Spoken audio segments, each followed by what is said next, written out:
Hello everyone, and thanks for coming today.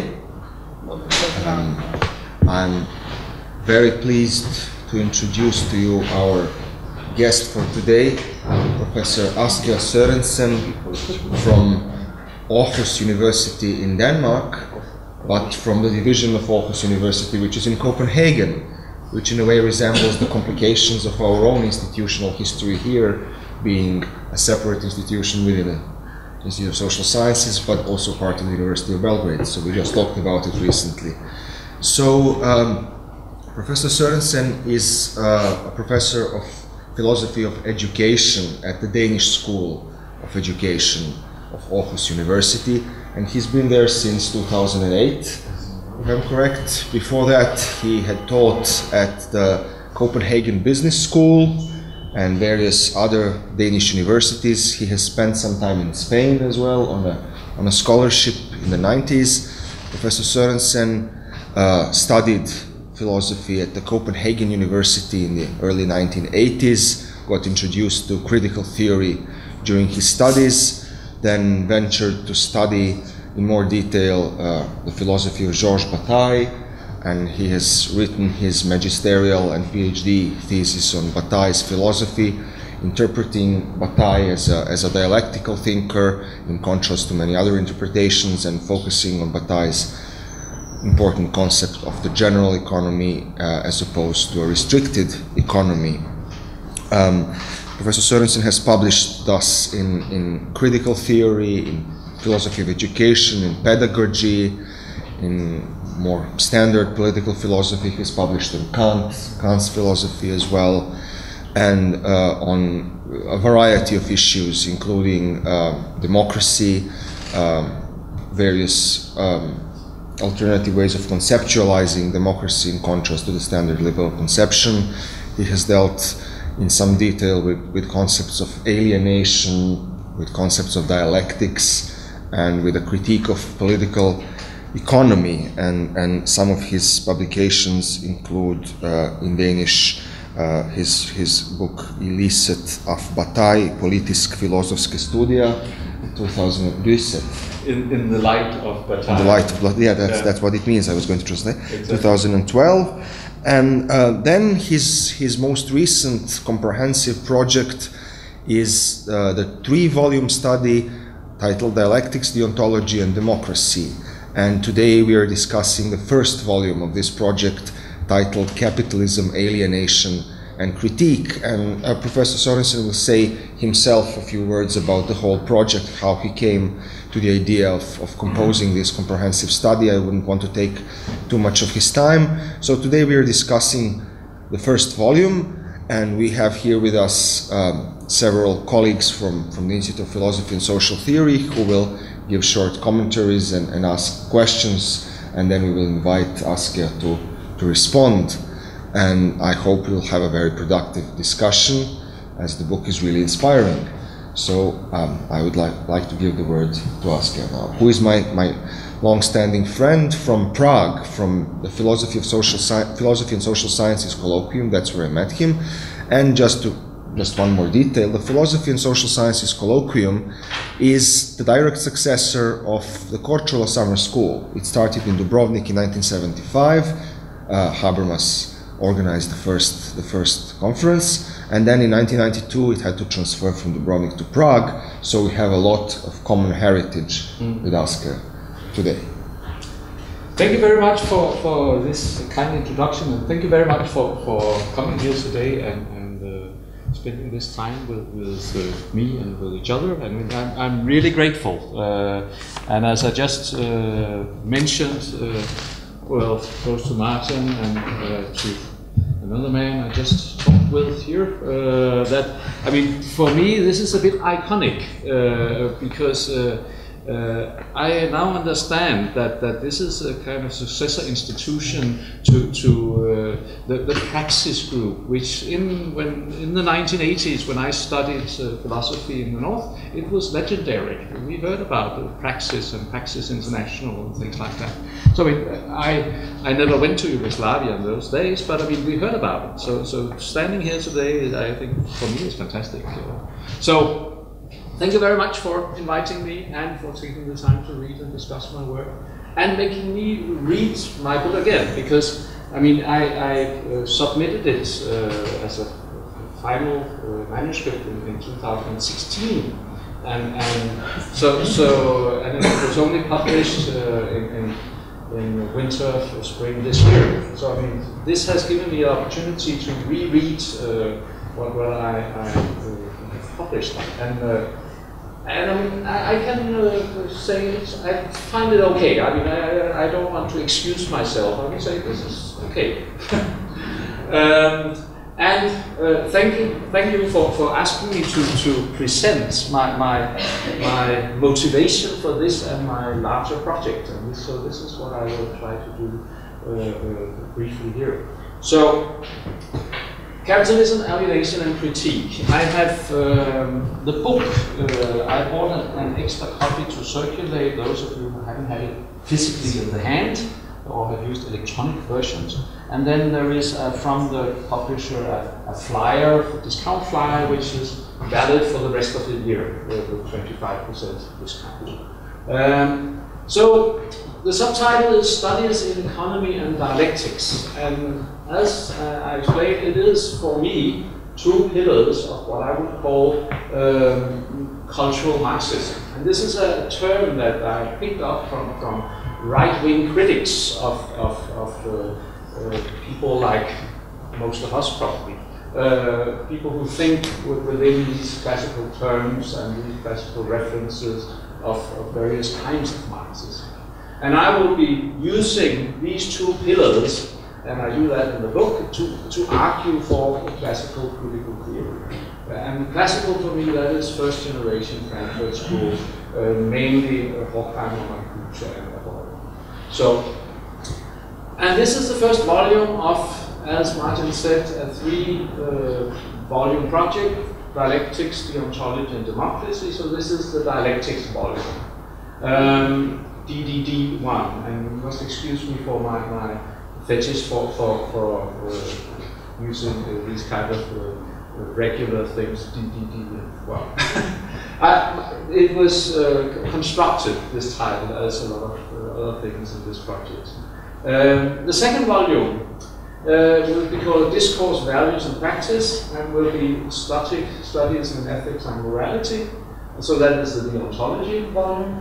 And then the third volume is Justice, Peace and Formation, Studies in Politics and Education. That is the Democracy volume.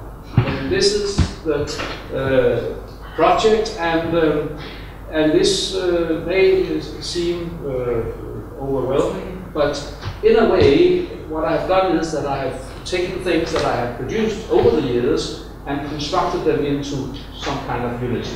So it's not something that I start from all over, it's things that I construct afterwards. So I go from social philosophy and philosophy of economy, which is the first volume, over ethics and moral philosophy, second volume, to political philosophy and philosophy of education. And there is a sequence in this.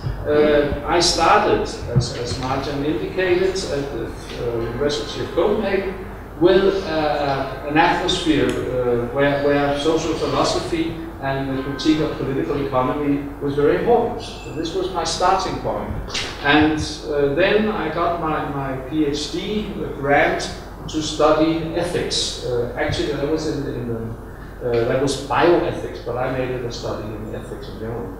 And then at the Aarhus University Philosophy of Education section, I have dedicated myself to more traditional political philosophy and philosophy of education. So it's, in that sense, it's an overall ambition of understanding human reality in order to educate and govern it.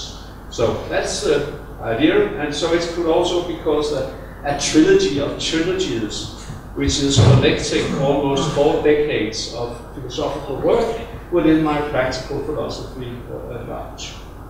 So it is a collection, a composition, a construction, or sometimes I use this French word, bricolage. It's something which is gathered into a unity which was not thought of beforehand. So, actually what I'm doing here is that I'm summing up a philosophical life. I was born in 1960. I started in 1980 at the University of Copenhagen. And as I mentioned, there was this atmosphere of cultural Marxism, but it was also the beginning of postmodernity. Maybe some of you remember that Lyotard, he published his classical work on postmodernity in 1979. So this was an atmosphere that also was very important, and I myself experienced it as kind of a freedom from traditional dogmatic Marxism. So I was part of that movement, and that's how I got into Shaw's Partei, who was a kind of a grandfather of this postmodern movement. But still, in those years, economy and dialectics were 2 main pillars, and those are the pillars that I pursue here in the first volume. So then in the 90s, and I studied for a long time. I mean, I was a student for 12 years, so I was that kind of student in those days. As a postgraduate, I was offered the possibility of taking this ethical turn simply by being offered a grant, 3 years grant, in ethics. Okay, yes, even though I didn't know very much about it. So I studied ethics for my PhD. And we went, this might sound a bit strange, but we went, and this may be something you can recognize here from Turkey also. We went from a German-style career structure into an American English-style career structure. So in a way, I got 2 chances of doing PhD. I took the old PhD on Partei, and I took the new PhD on ethics. So, then, when I got my doctoral degree, which was a critique of utilitarianism, and also a reflection on what I would call a sociologically informed way of doing ethics, reading Emil Durkheim, Niklas Luhmann, and also using some of my classical schooling in Habermas and Horkheimer and those studies. But having had that, then I got work as part-time lecturer with my PhD at the Copenhagen Business School, and there I produced both my ethics for business ethics and my theory of knowledge for discussions that were very prevalent in those years, knowledge economy. It was very modern in those years. And I could use all my knowledge from the critique of political economy also in those contexts. So that is something that I continuously worked on. And in a way, this is reflected in this book, where actually 4 chapters are from the time at the Copenhagen Business School. Accepting some of the conditions of the business school thinking, but also trying to work myself out of it. And then in 2010, I've been an associate professor, a lecturer at Aarhus University, and there I have gradually dedicated my time, as I mentioned, to politics and education, and that will be the third part. So this is, well, summing up a philosophical life. And why do that? Why not just leave it like it is? But in a way, the project, and now comes the motivation, is in a way external rather than internal. It's going global. It's having the pleasure of being able to meet somebody like you, for instance.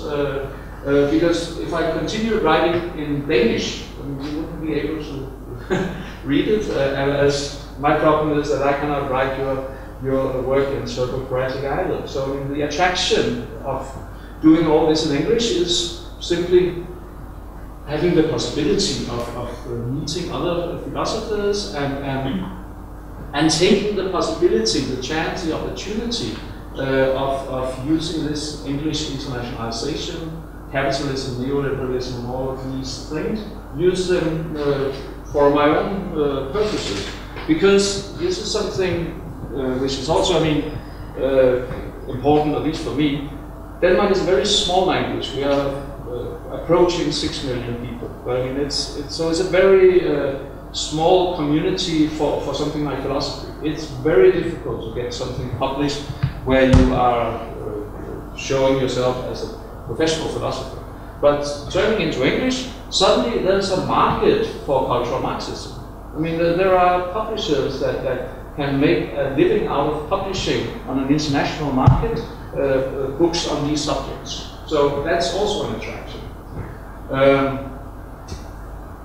And then I've used my own university, which is a very wealthy university and has international ambitions. They want to be on top 100 of the world, and they have a lot of money. So I have had very easy access to funds for participation in seminars, conferences, language revision, academic writing, all these things that makes it possible to join the international community of philosophers. And as Martin mentioned, we know each other from the Prague community, continuing with the Romnick seminars, which are also in the north legendary. That was something that I've heard of a long time ago.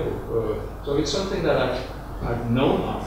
And then myself, I have, when I got the chance of participating in this meeting in Prague, I took it and I've been a regular visitor for more than 10 years. So, and it has benefited my professional development, and it has been a fantastic opportunity to meet good people, like Martin and other good people. So it has been fantastic.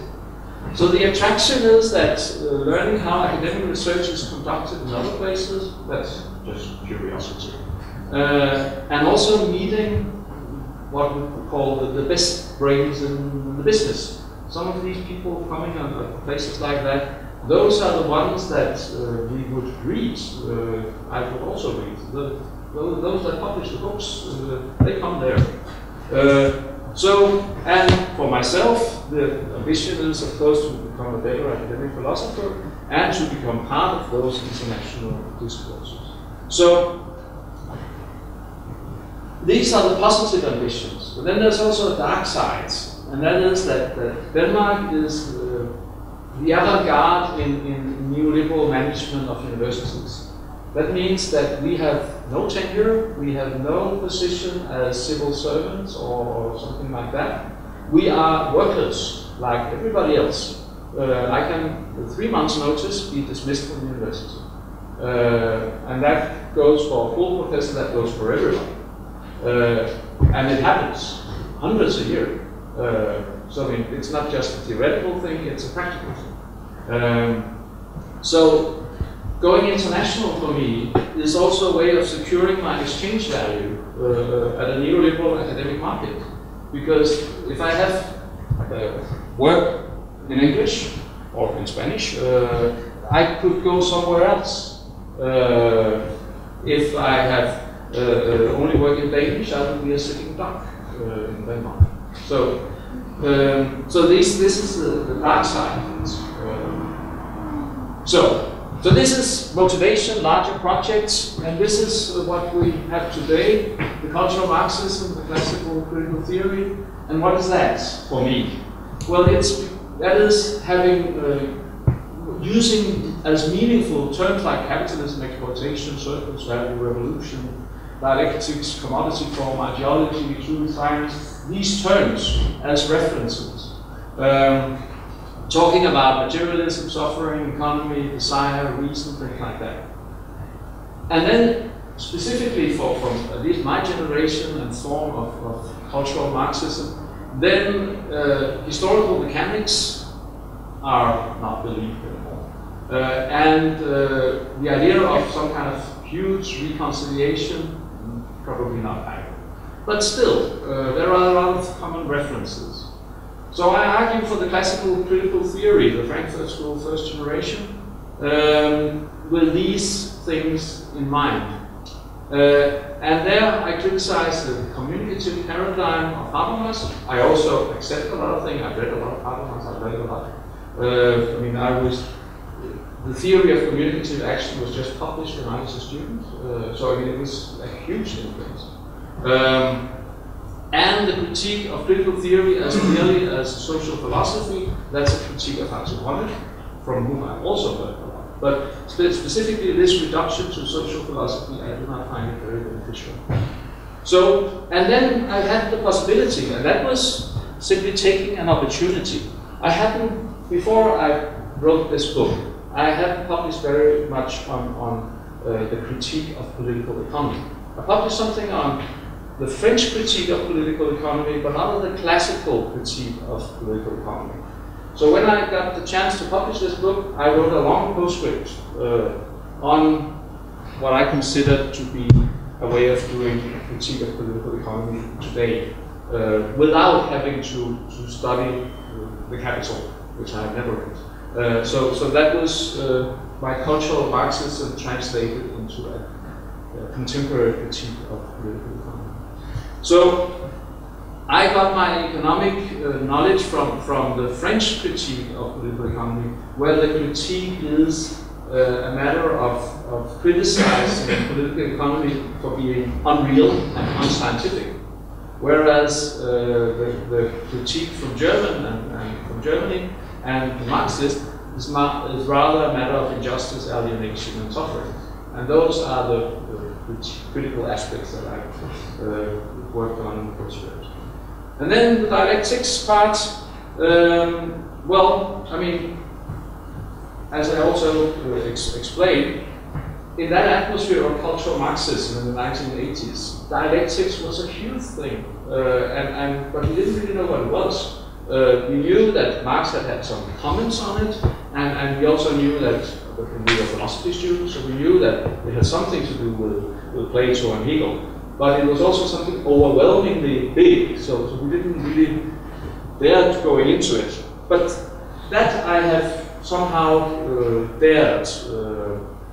So I've simply worked my way through what is it, and then used Hegel's phenomenology of spirit as a reference rather than the science of logic. And lately I have become very, very fond of Herbert Marcuse. So this is, well, another old man with doing fantastic philosophy. And then dialectics, why is this important? And Marcuse is one of them who has argued clearly, I think, why it's important. Because dialectics makes it possible to perceive the world as in a twofold way, as both the empirical reality and as something which is not there or not yet there or that could be realized. So my main example is always when we have a society, we live in it, but it's not a society because society signals justice and justice is not realized. So that way of thinking. So that's why it's important, and so it's a classical road to true knowledge of a conflictual and contradictory reality of change. And my main inspirations are Hegel, Horkheimer, Garden, Marcuse, and others. So this is my introduction. This is as fast as I could make it. Well, I almost made it within 20 minutes. Thanks a lot, Asger. And as you mentioned, the first volume thus deals with elaborating the concept of dialectics and also examining how this concept can be used for political economy. And we have here a variety of speakers who will comment on various aspects of the book. And I would like to start with a couple of people who will present some comprehensive comments on the idea of dialectics and the first generation critical theory in general. let me start with Pedro Krstic, Milan Urošević, and Marko Šonc, and then I'll give you the opportunity to ask to respond. So perhaps we start with Pedro. Thanks, Mario.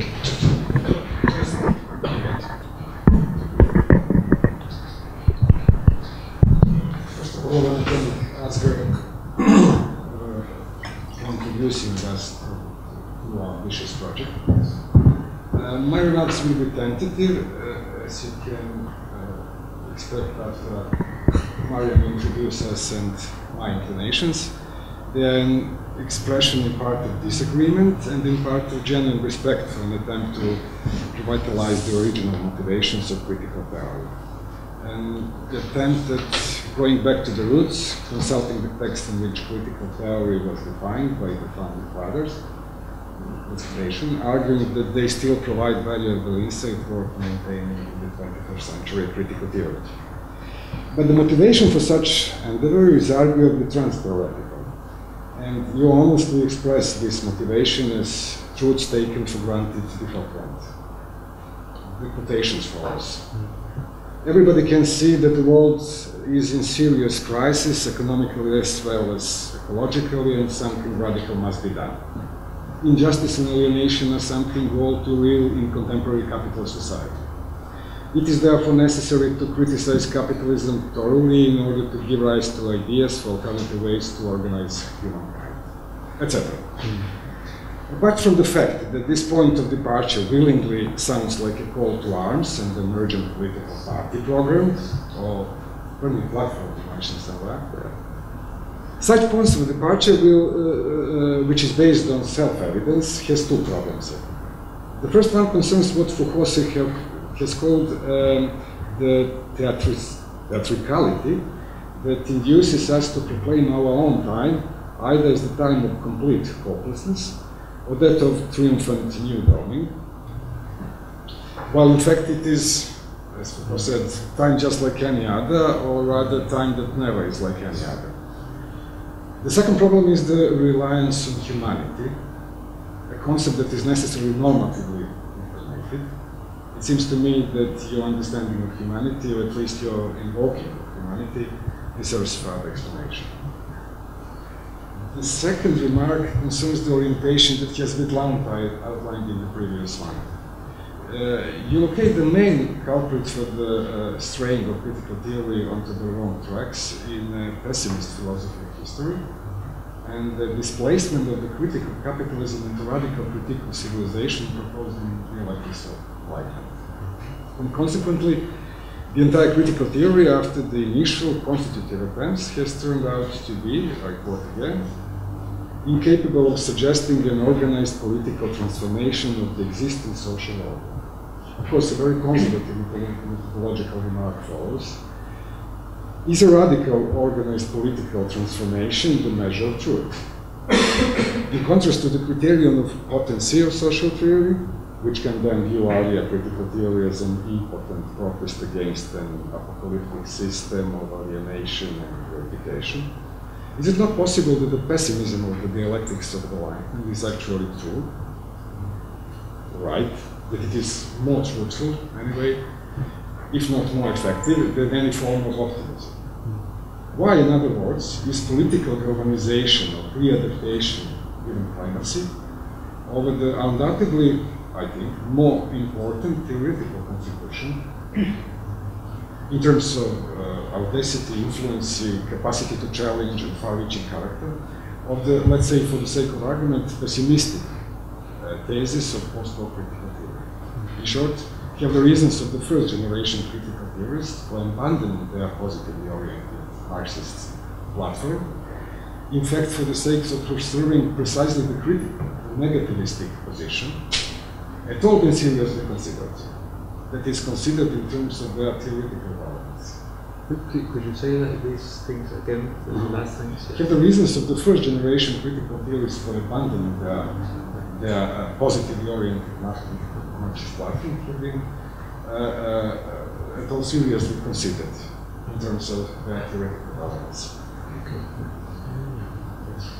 It's better to stop there. Thank you, Karla. Milan? Okay. Thank you for the opportunity to discuss your book, which is very interesting, and I would say which raises a lot of questions for fruitful theoretical debate. So I will try to present a few comments which I hope I will be able to connect with a single, let's say, single thread. Since Foucault is one of my main intellectual and theoretical interests, I will start with your comment concerning Honneth's use of Foucault and Nietzsche. So you say that Honneth's use of Nietzsche and Foucault is, I quote you, a catastrophe, because with accepting their theoretical positions, Honneth refuses any kind of, as you would say, standard of any scientific standard and standards of ethics. Now, in light of that comment, I was interested in, when I was reading your book, in concentrating myself on your idea of justice. But as you say, it will probably more thoroughly be discussed in the second volume. But in many parts of the book, you comment that capitalism itself is unjust. So when I was reading your book, I tried to find maybe what kind of criteria you would use for characterizing capitalism as unjust.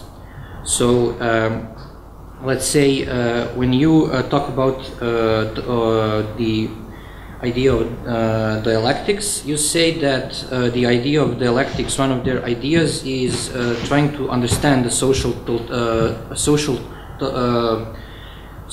totality and its parts by constantly connecting parts of the social totality and understanding the parts in their relation to the entire social edifice. So one of my questions would be, since you comment on the standards of ethics and science, wouldn't you say that in a way the standards of ethics and science in a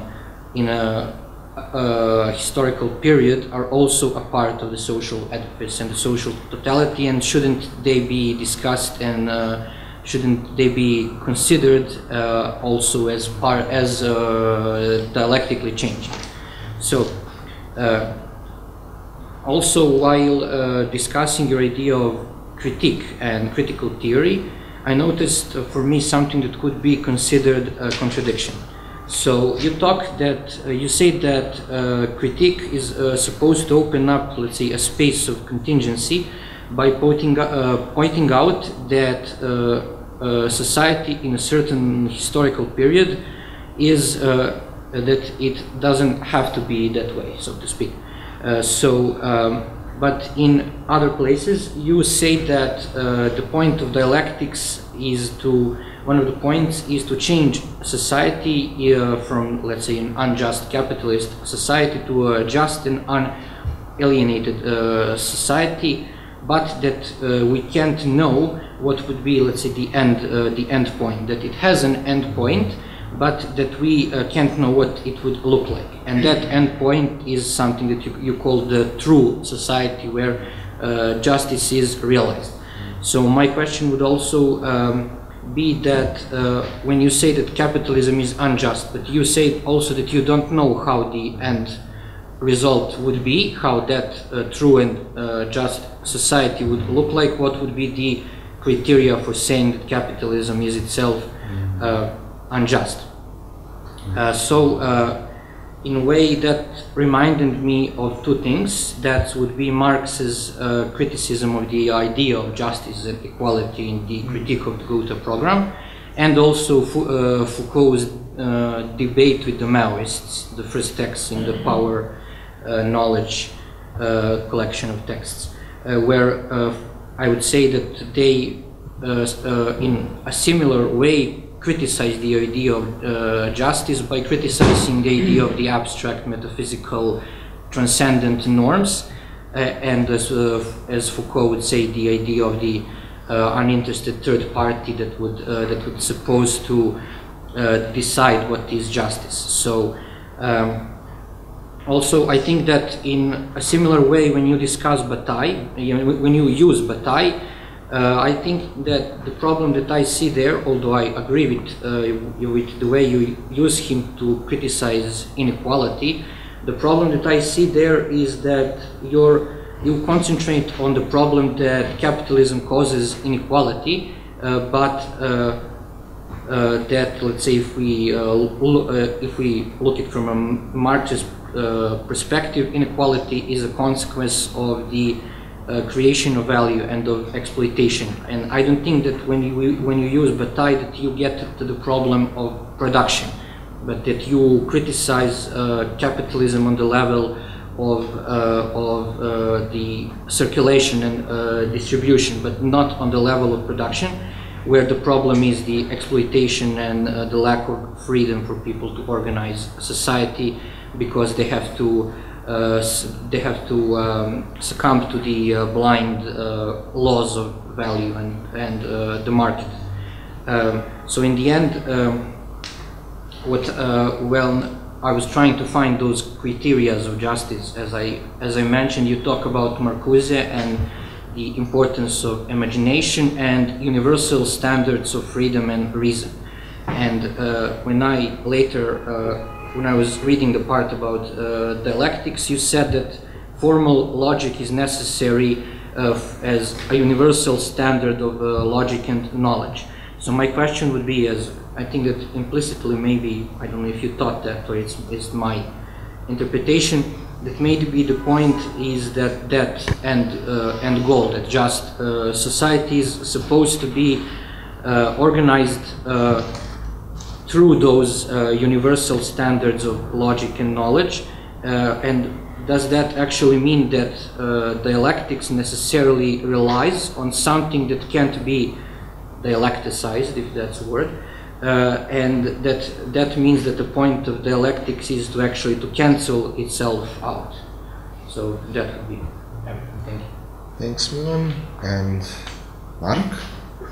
Thank you very much. Dialectics has been criticized by many theoreticians, including Marxist ones as well. Since the Second Internationale to the Deleuzians, there have been many theoretical positions from which dialectics seem to be outdated. It was criticized as something that operates with two abstract categories, as something that ignores true difference and asymmetry, as something that overemphasizes negativity, as something that reduces the forces of reality to abstract logical movements, or as something that relies on a too calculative economy. So my first question would simply be, what do you think of these critical remarks?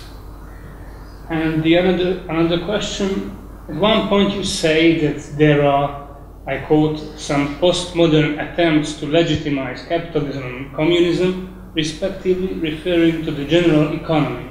Bataille eventually argued that Bataille can escape both, since he maintains the important distinction between need and desire. End of quotation. Could you please elaborate a little bit more on the distinction between desire and need? Why is it crucial, and where is its emancipatory potential, if there is any? Thank you. Thank you, Mark. So I would now invite Asger to... Yes. Thank you very much. This is surely a privilege to be forced to consider some of these points, and let me try to take you in the order that I received the comments. So Frederick, yeah. Frederick. It's a difficult name. I'll write it down. Yeah. Too many hours. Okay. Good.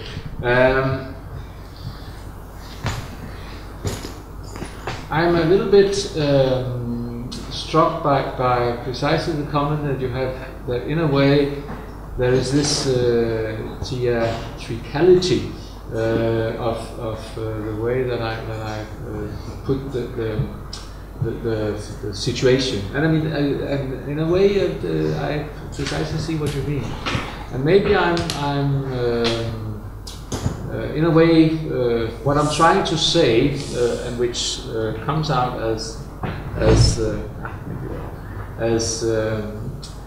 something which is a bit dramatic or theatrical, is that in a way I must admit I feel overwhelmed by the scale of practical and material challenges for these kinds of political projects that we discuss. I mean, I like to take in imagination as something that could help us get further on than simply small readjustments of the system that we have. But I must admit that I'm not sure whether imagination can really be enough. And that leads me to I mean, whether human imagination can actually bring us to transgress the objective system that we have ourselves created. So this is, and that leads me to the next question, that whether the pessimism of dialectics of enlightenment, whether the reasons for adopting, if we assume there is a pessimism, I mean, there are people discussing whether it is pessimism or not, but I was also raised with the impression that what is being explained to us in the dialectics of enlightenment is the reasons why we should be pessimist on behalf of the development of our civilization. So this, I was raised with that, and Honneth was raised with that, Habermas was raised with that. So let us assume that this is what's going on, and I try to, in a way, explain away a little bit this pessimism, and that is what you also noticed, and because and that was one of the reasons why I first left critical theory. That was because of the pessimism. In this atmosphere of postmodern liberation, where I started to read Georges Bataille, that was a pessimism that was, for me, so overwhelming that it was not something that I would like to keep. It was unendurable. So therefore, what I found in Georges Bataille was a subjectivity, a human subject that was, I think, strong enough to be more optimistic. So that was part of the reason why I changed in the beginning from critical theory to Georges Bataille. And what do I think now? I mean, and one of the ways I tried to explain away the pessimism is to in a way say, well, they were overwhelmed by their contemporary challenges. They were, in the dialectics of enlightenment, also maybe a bit theatrical, sitting on a burning platform themselves. So, and now maybe I'm doing the same thing. But still, I would try to keep the balance that I find in Herbert Marcuse of, yes, on the one hand, in a way, we're sitting on a burning platform. On the other hand, we made it. So when we made it, it must be possible to change it. So, and this is the balance that I'm trying to upkeep, and And this is the same balance I find in somebody like Herbert Marcuse. On the one hand, his one-dimensional man can be read as very, very pessimistic. On the other hand, it doesn't take very much for him to change into a very optimistic mode in the 1960s. And that's because he insists also in the one-dimensional man of the possibilities of human action. Yeah, so that's... I don't know if that answers all of what you were trying to tell me, but that's... so I mean, this is... I'm very happy to be challenged on this point, because I mean, it is surely right to the point of what I'm doing, so thank you. Let's see if I... thank you. So this I got Milan right and Mark right. That was easier. Like the city. Yes, exactly. It is the answer. In the English language pronunciation, Milan. Yeah. So yes, when you have the inspiration from Foucault, yes, I have some rather categorical remarks, and I'm happy that you challenged me on them. I should say that what I find a catastrophe is not that he refers to Foucault and Nietzsche, but it is because he referred to them with what I consider a very reductive interpretation. It is because Honneth refers to in particular Nietzsche as a nihilist, which I think is a complete misinterpretation. Nietzsche being I mean, Nietzsche is also one of my favorite philosophers, and he is trying to change our value system. So he's not a nihilist at all, I would say. So, and the problem is that Honneth takes this nihilism not only as something which is characteristic of Nietzsche, but also as a good characteristic of our situations. And that leads directly from a bad interpretation of Nietzsche to decisionism, to not being able to give reasons for your choices, your decision. And that is what I consider a catastrophe. So it's not Nietzsche himself, and I'm a bit unsure about Foucault, who I don't know that well, but so that's the catastrophe. So what? And then you are totally right to point out these almost contradictory elements that I'm trying to hold together. On the one hand, accepting the neo-Kantian skepticism of especially Horkheimer in the first generation. On the other hand, also accepting the Hegelian dialectics of Marcuse, which is much more positive or much more it has much more confidence in the possibilities of obtaining knowledge around certain issues. So I mean, how to get these things together. And then when we talk about in particular justice, what kind of justice do I presuppose? What's the intuition that I'm basing my very intuitive judgment concerning capitalism as unjust, and why that's also the burning platform. That's, I mean, why do I start there? Why do I say it is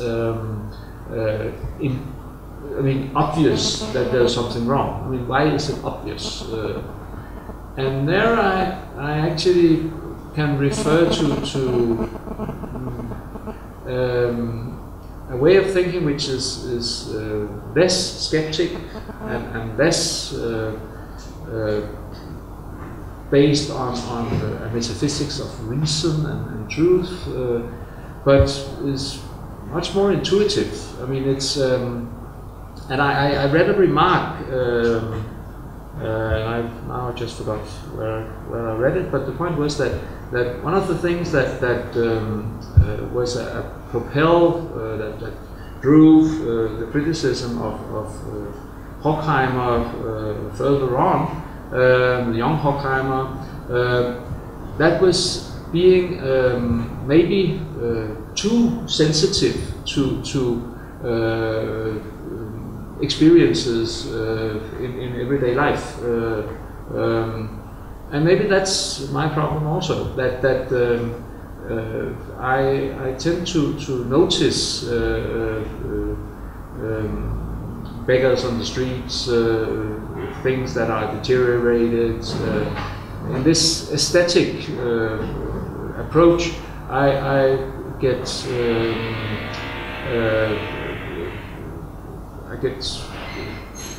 sometimes, that's maybe the burning platform, overwhelmed by what I see, and so there is a criteria of injustice, which is, I think, for me, very much a matter of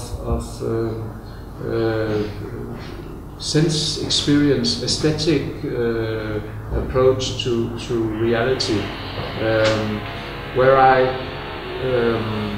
it becomes unbearable to see people. I mean, I would never. My son has become a doctor, and one of the tests that they do when they study medicine is that they take in the students and show them corpses and real corpses, and they take them into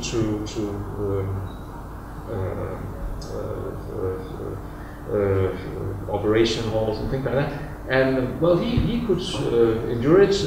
I'm not sure I could. So that is probably what is behind some of this. So I'm getting too aesthetic on these issues. But then on the other hand, I refuse to let that be enough, and that is what I keep looking for. Something which should be also possible to discuss. So when you say that there is a contradiction, then I do not simply say, well, I mean, I could either say, well, we solve it dialectically, and then contradiction, and then we have a reconciliation. No, I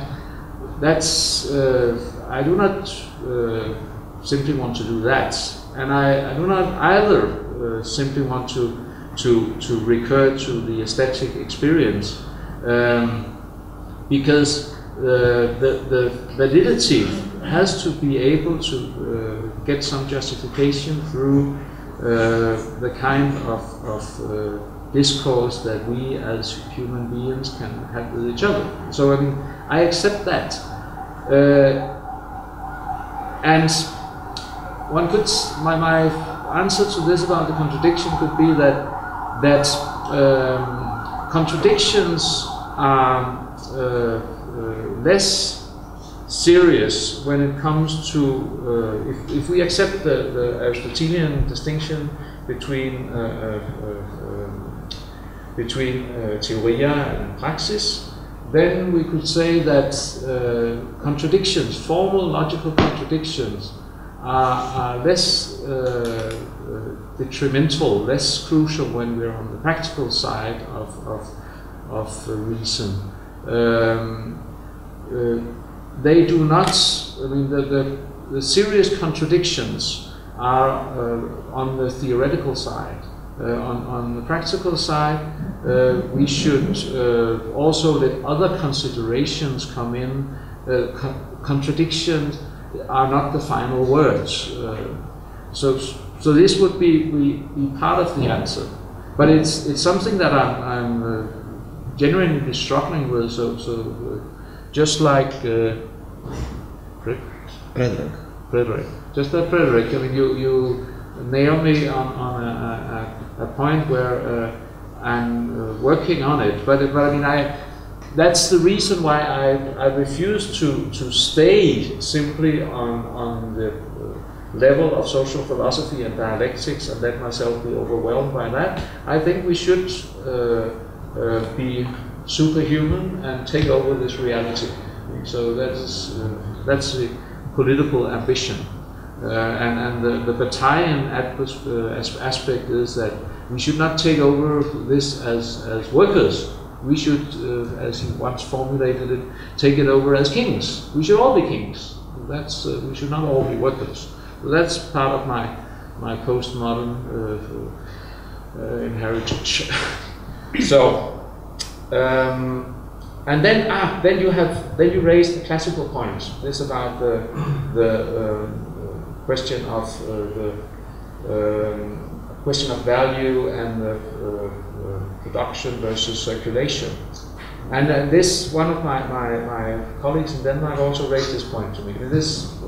You're perfectly right. I mean, I focus on the circulation sphere in my critique of political economy. And why is that? Well, it's actually because I accept a critique that has been raised to those who are theorists of those who hold the labor theory of value. I accept a critique that was raised already in the 19th century in Germany, that value is not a matter of production. Value is a matter of something being brought to be desired. So brought to be desired by somebody, that is brought to the market, brought to the circulation sphere. So in that sense, I have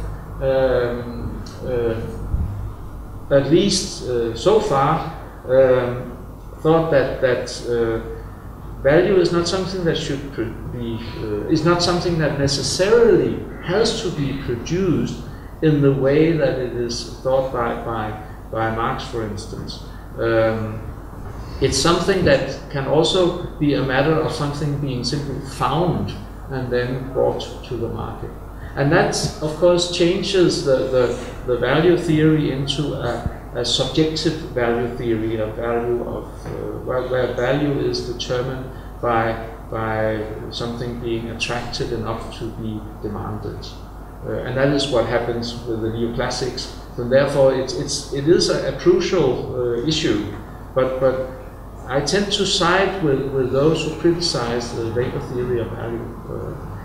And that brings me to, and I think you also indicated that, yes you did, that gives me a problem about how to deal with the justice issue, because originally it was a matter of exploitation, surplus value and these things. So where does that leave me? And this is where I in a way end the book, confronting this dilemma. I still think that there must be and there can be made a case of injustice in capitalism, but it's not as easily made as with the labor theory of value. So the challenge, the theoretical challenge of having a good critique is, well, I haven't found it yet. But when you point to a classical issue, and Mark, yeah, what do I say about these things about dialectics? I would say that I have one chapter where I discuss the contrast between what I consider a typical French conception of dialectic and a typical German conception of dialectic. And actually, what was interesting for me when I wrote it was that I could put Bataille in the German group, because he, that was what I tried to argue, was more German in his dialectical approach.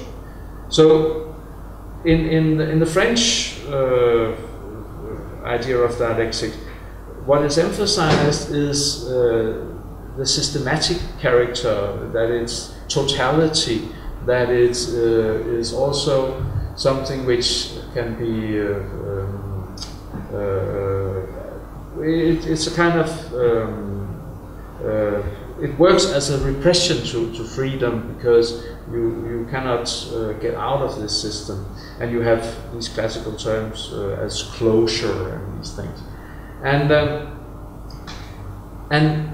so the critique from somebody like Deleuze, and also from Foucault, and I actually read the first chapters of Différence et Répétition, so that's my reference with Deleuze, and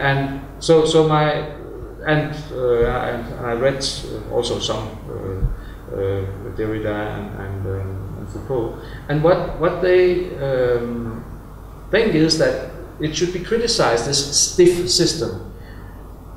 And I think what they do is that they take a stiffness from an interpretation of dialectics that could come out of the science of logic, and they also take the stiffness from the Communist Party of the 1950s, 60s in France, and then when they criticize dialectics, they use a kind of vitalism, and this is very.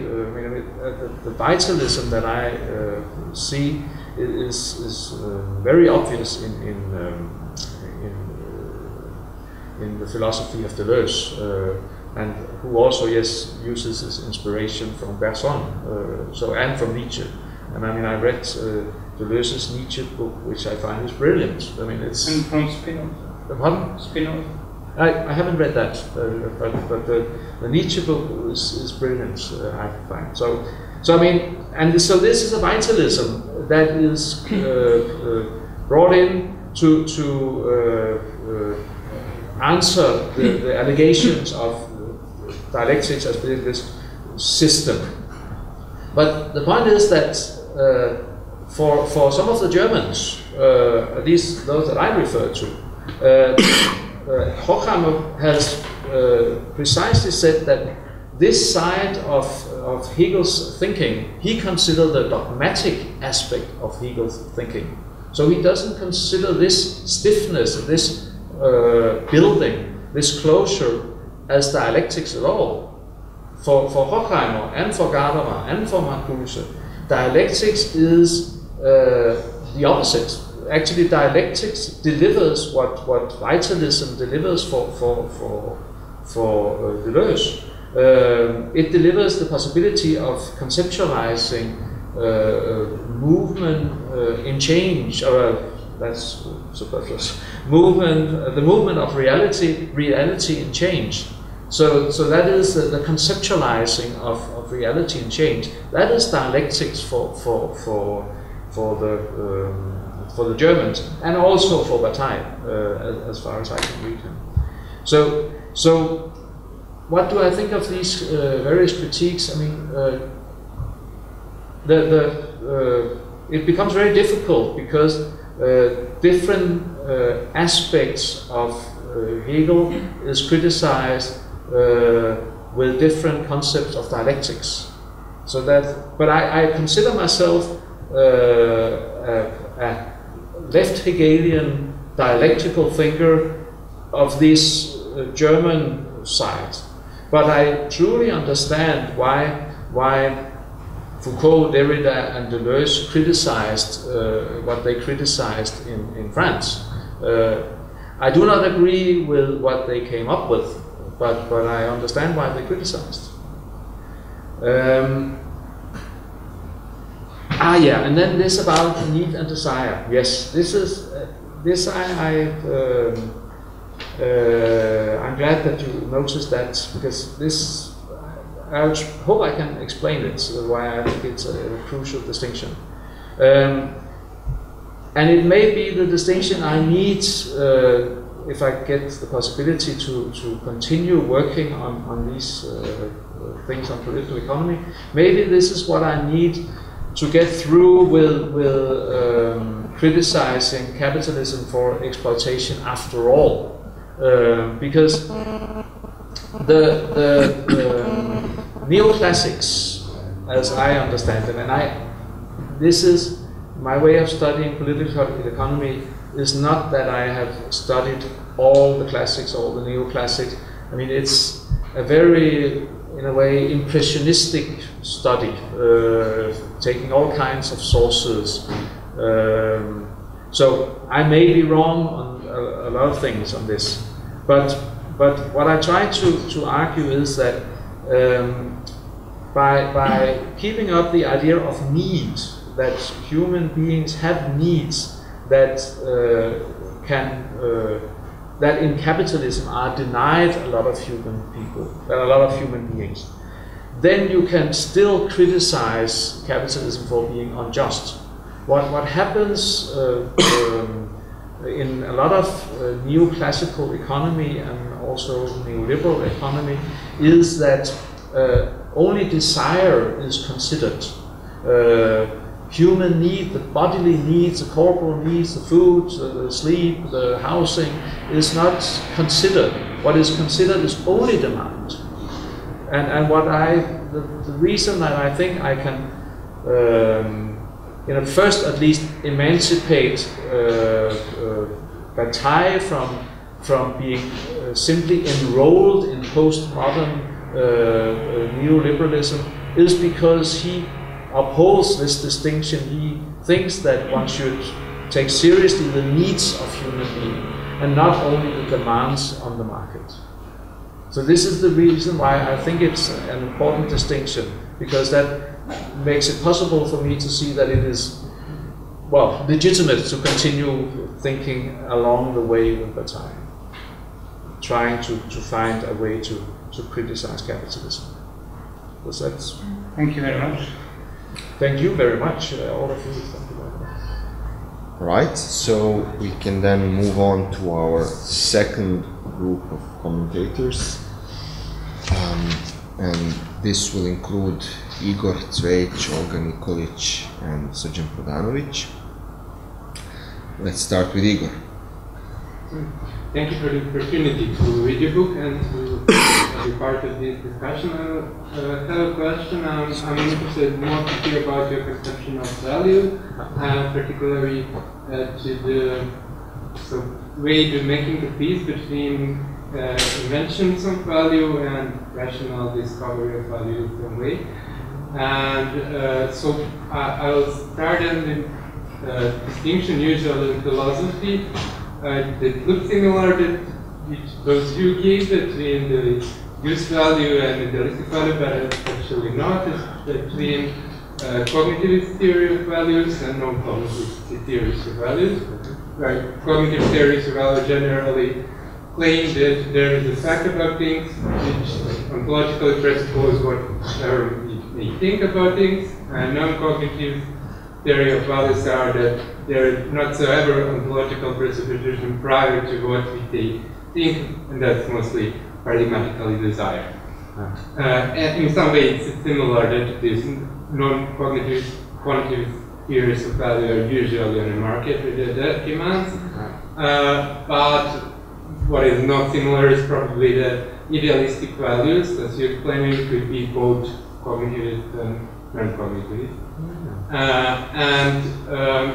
Both theories are in typical way significant and problematic when we talk about collectivity. So cognitive theory of value enable rational discussion, but on the other way, it's harder to make it compatible with autonomous setting of value, that I could or society could set their own values. And most problematic is that hardly incorporate the idea that we invent values, that is not something that we rationally discover.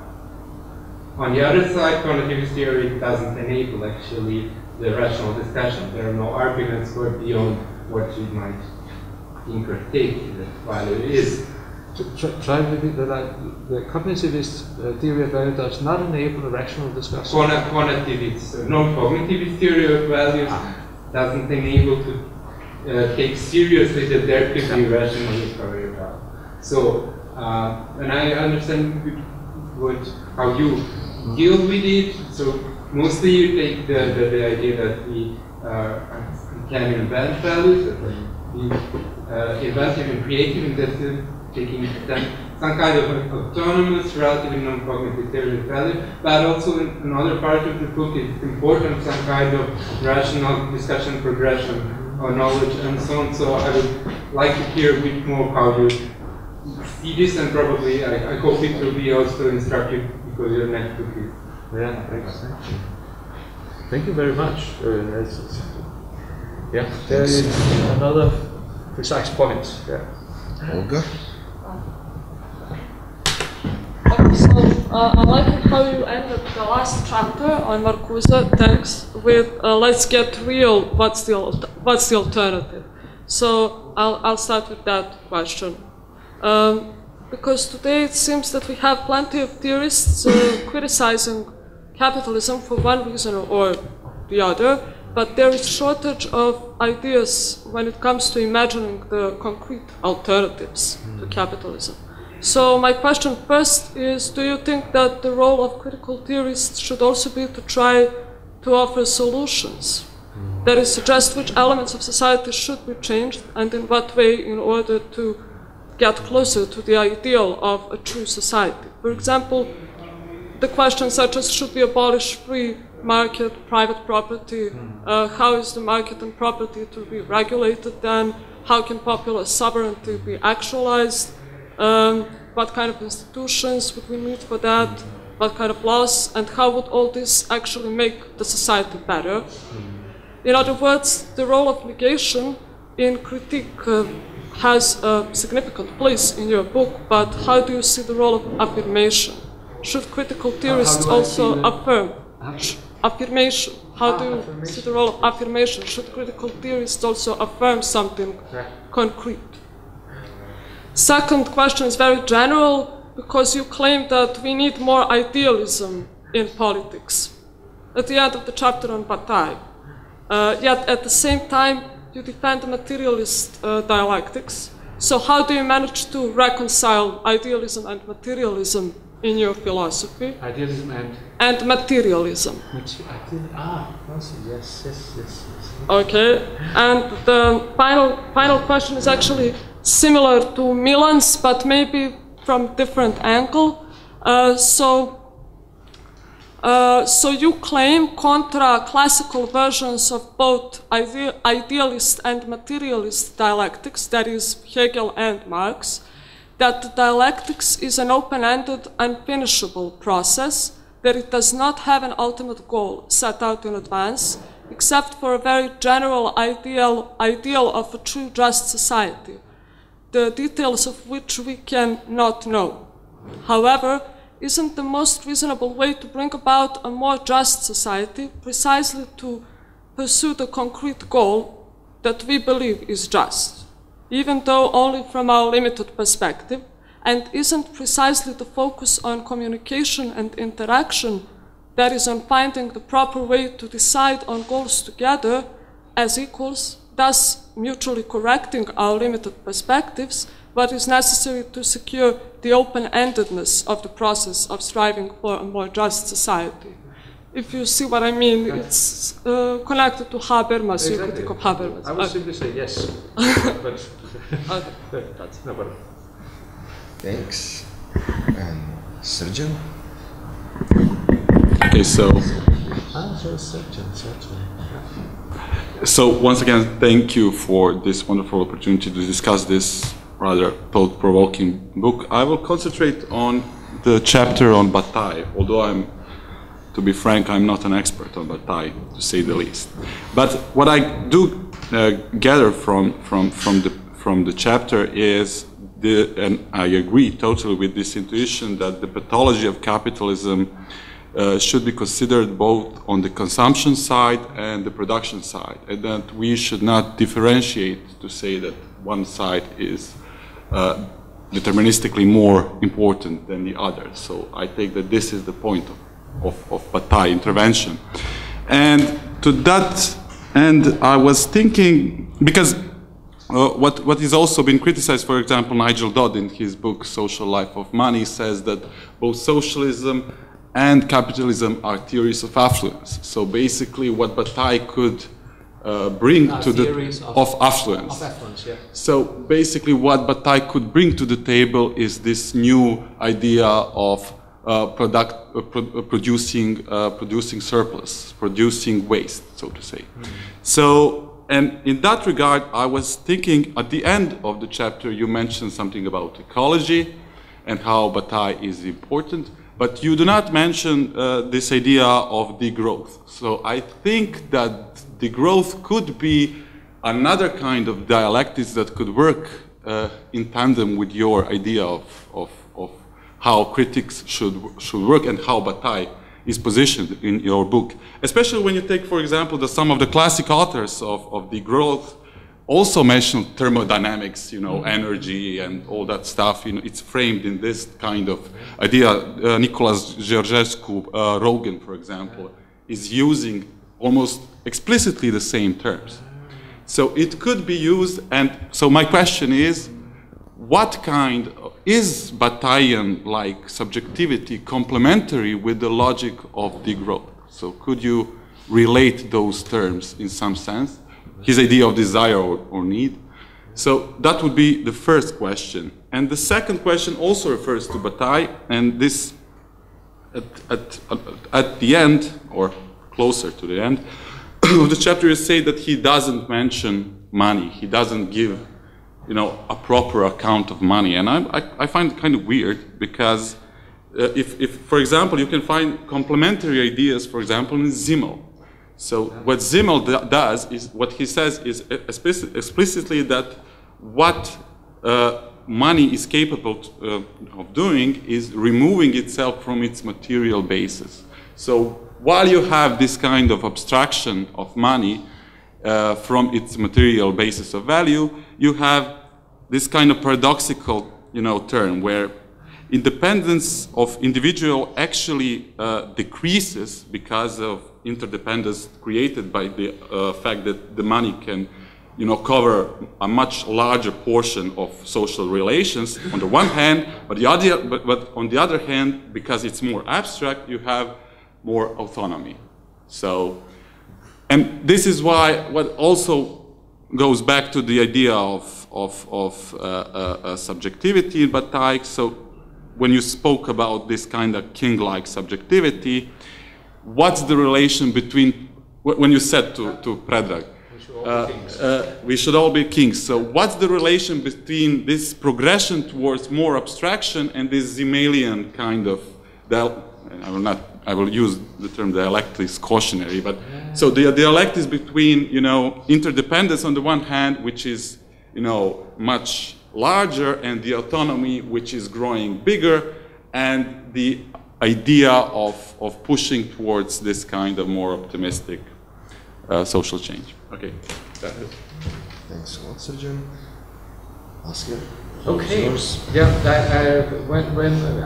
Again, I will take you in the order that you posed the comments and questions. But I will probably have to ask a little about this, about autonomy and independence, but when we get to that.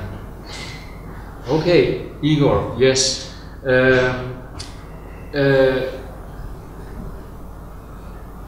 I think that you point to something which is not totally clear, like many things that are not totally clear, but this is something which has been haunting me for some time.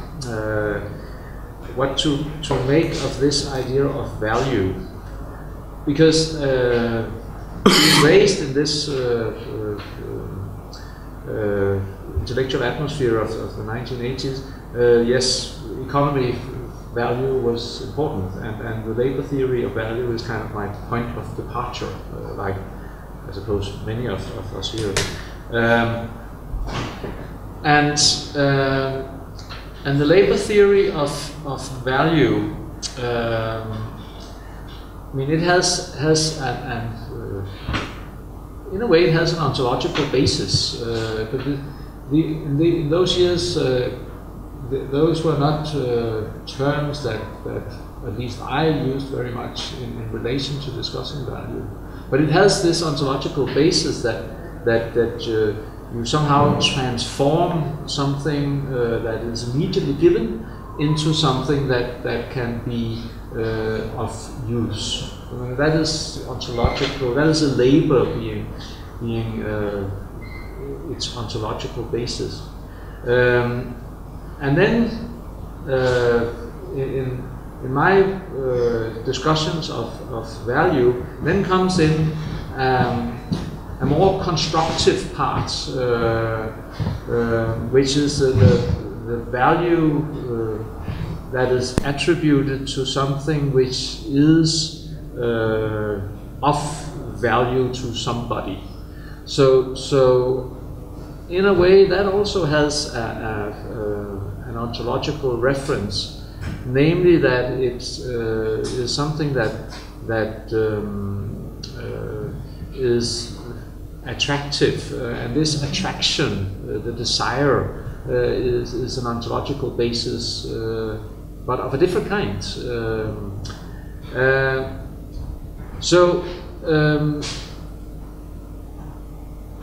I think that all the way through I have worked with cognitive concepts of value, even though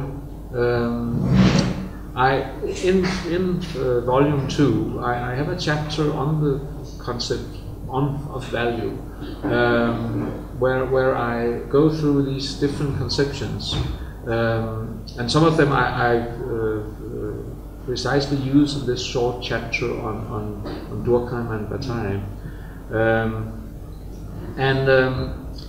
There is the idealist idea of value is in contrast to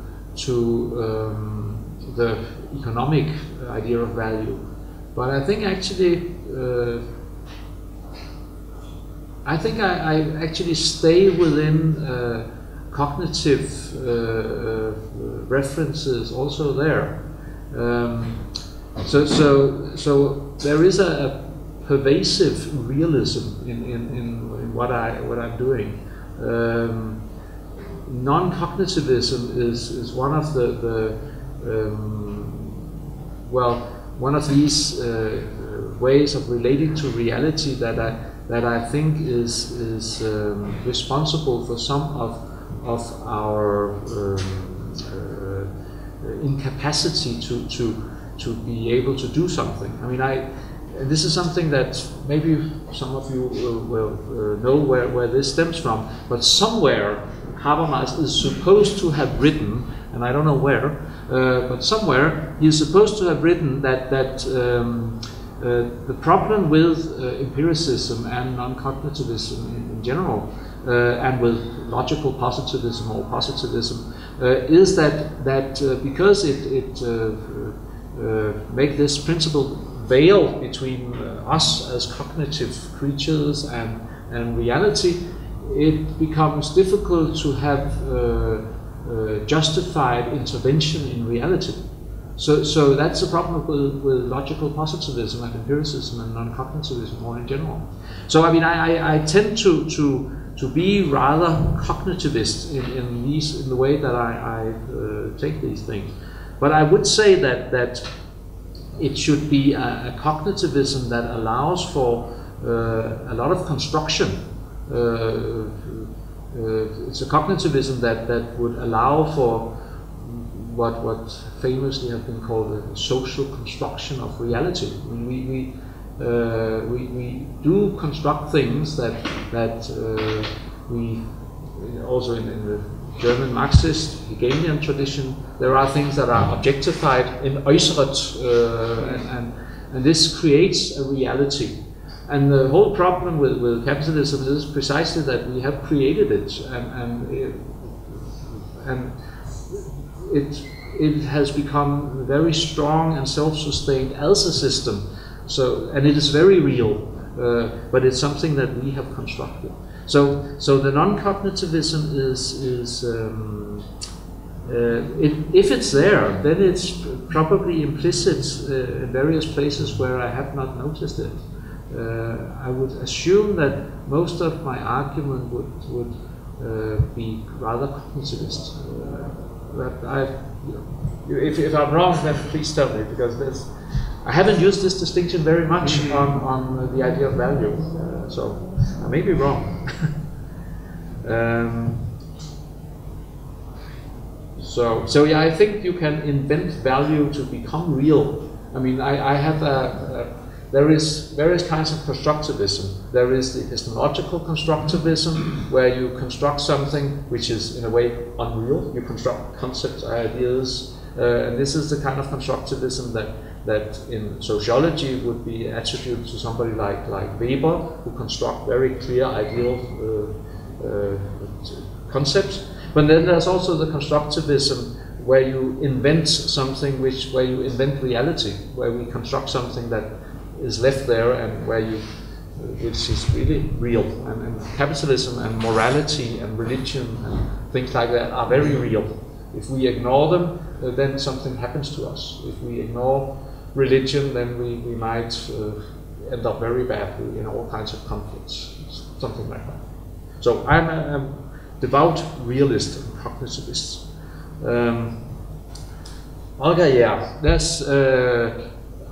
that were some hard questions, but some of them I can answer easily, but I mean, some of them are really hard.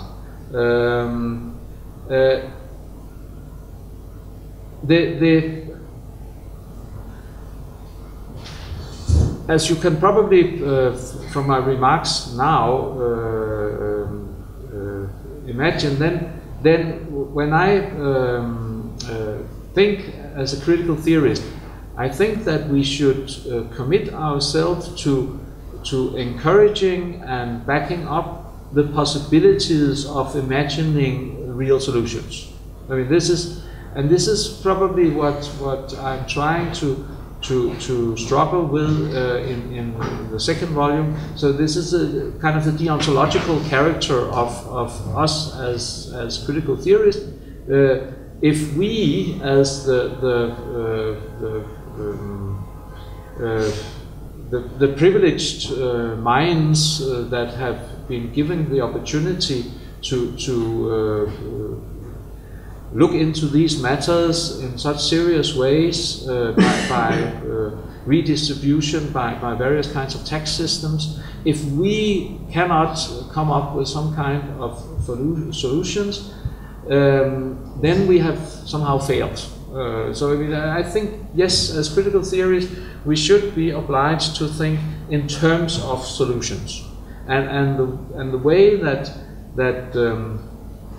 I have drifted from the initial social philosophical frame of reference with injustice, alienation, capitalism, trying to make sense of it all, into my later studies, is precisely the ambition of being able to think through solutions.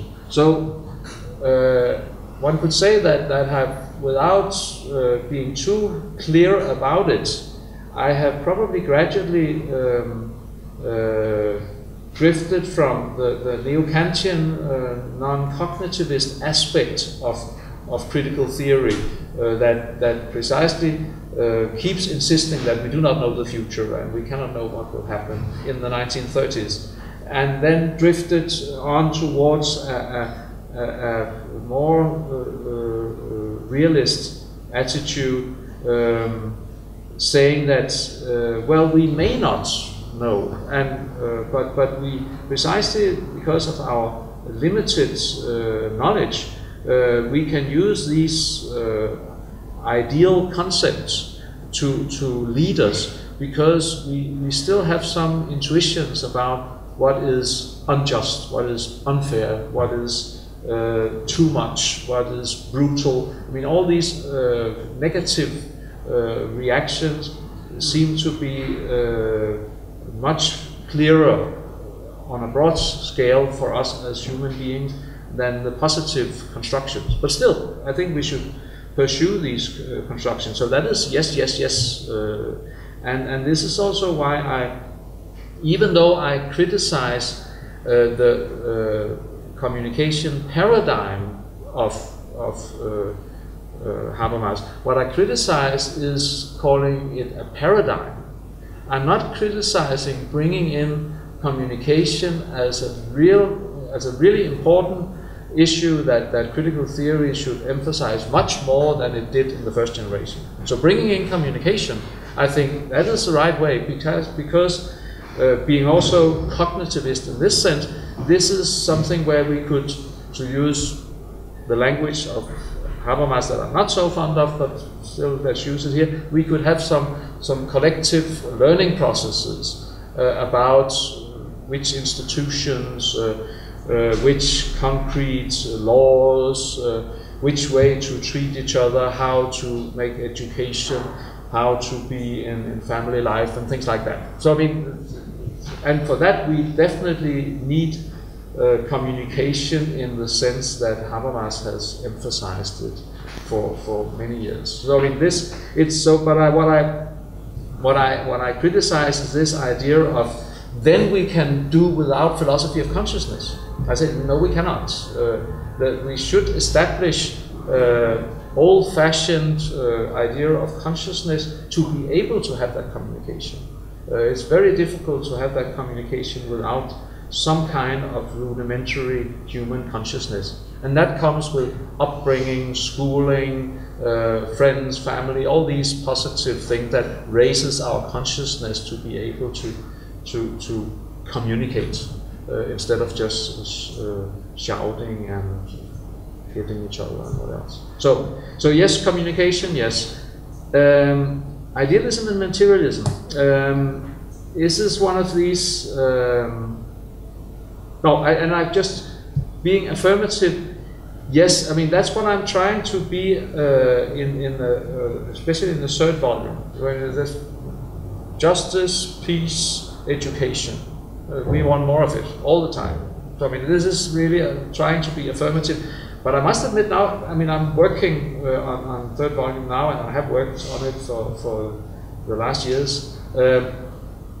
This upbringing as a critical theorist of the first generation, this especially the critique of ideology, the suspicion, it's very difficult to escape. So I mean, it keeps popping up all the time when I try to be affirmative. So it's, I want to be affirmative, but somehow it's my backbone is more negative. So that was also my dilemma, because in being affirmative you also have to always be aware of perhaps being mistaken, and that's not actually this open-endedness. Exactly. Yeah. You allow someone else to convince you otherwise possible. And you allow skepticism both in relation to the other, but also in relation to your own things. Yeah. So it is open-ended in this strong sense. And this was something that I got from critical theory Horkheimer, and then later from Bataille. This was also an aspect of Bataille's thinking. But I must admit that the open-endedness was more principled it's more principled in some of the writings here than it is in the third volume. There I try to say, okay, it's open-ended, but there is a limitation. So I mean, that's something that we know is we shouldn't have dictatorships, we shouldn't have inequality, we shouldn't have, but there are things we know, so we can be affirmative. We just have to work out the details in the open-ended process. As Democrats, we also know we should be Democrats. That's also a thing that we just have to work out the details of how we are democratic. So yes, communication, yes, open-endedness, and yes, I think that's. Did I miss something? That was idealism, but that was it. Yes. That has been, in the dialectics, the two ways of thinking dialectics. I'm originally, I was taken by a comment from the young Bataille on a small piece on materialism. He wrote for one of these surrealist projects that he was involved with in the 1920s and 30s. And that was materialism that would deny all kinds of idealism. And what was the idea? That the idea was, of course, to say that historical materialism is not really materialism. It doesn't take really the organs, the body, the food, the sexuality seriously.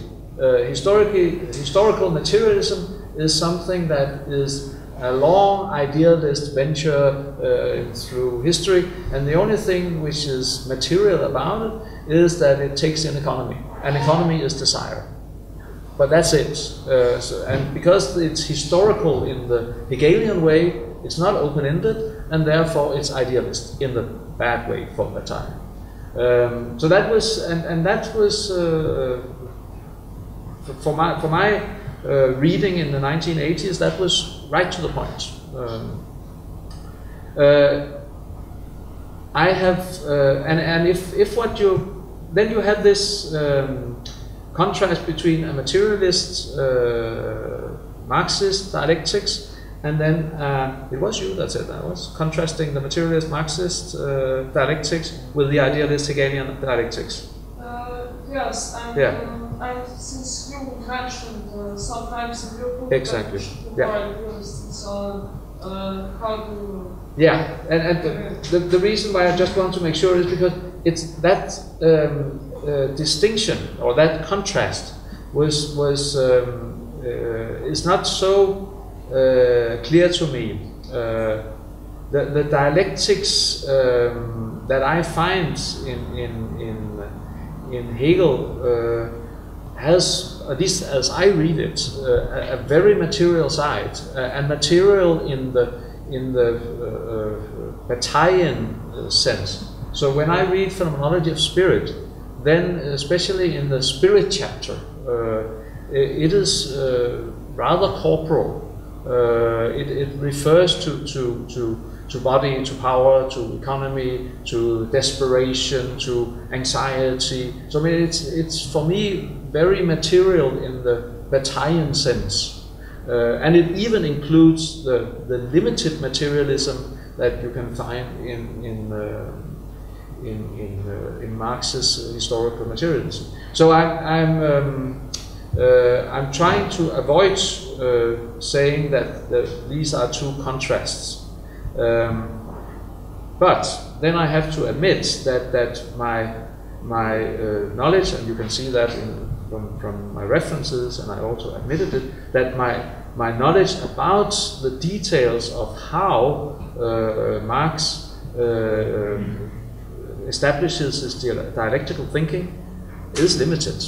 So I mean, I'm even though I'm a cultural Marxist and have read a lot of Marxists, I've never really studied, for instance, the Capital. Or I mean, so it's limited what I've actually read from Marx. So my way of being dialectical is mainly from inspiration from Hegel and Bataille and Horkheimer, Marcuse, Gadamer. So maybe that, yeah. I'm sorry. What is it? No, it's not important. It's only an old, and what it keeps. Something. Yes, that was it.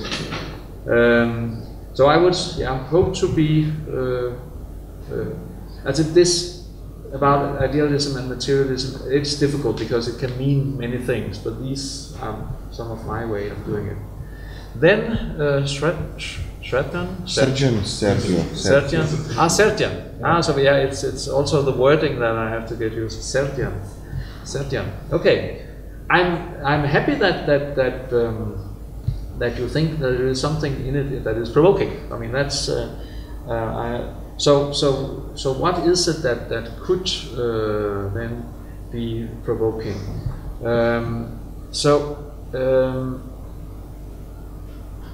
Yes, this about production and consumption.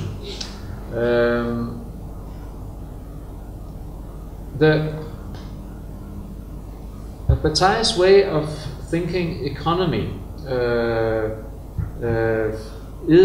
that was what first fascinated me, and those of you who know something of Bataille already maybe know other aspects of his thinking. And if I had started with for instance, The Inner Experience, which is a very strange book, maybe I wouldn't have continued. But I was lucky to start with La Part Maudite, The Accursed Share, which is where he has his general economy, or he has his. Now I have to be precise. He has the part of the general economy which is about political economy, because for him general economy is also eroticism and sovereignty. So, but it caught my interest, this about political economy, and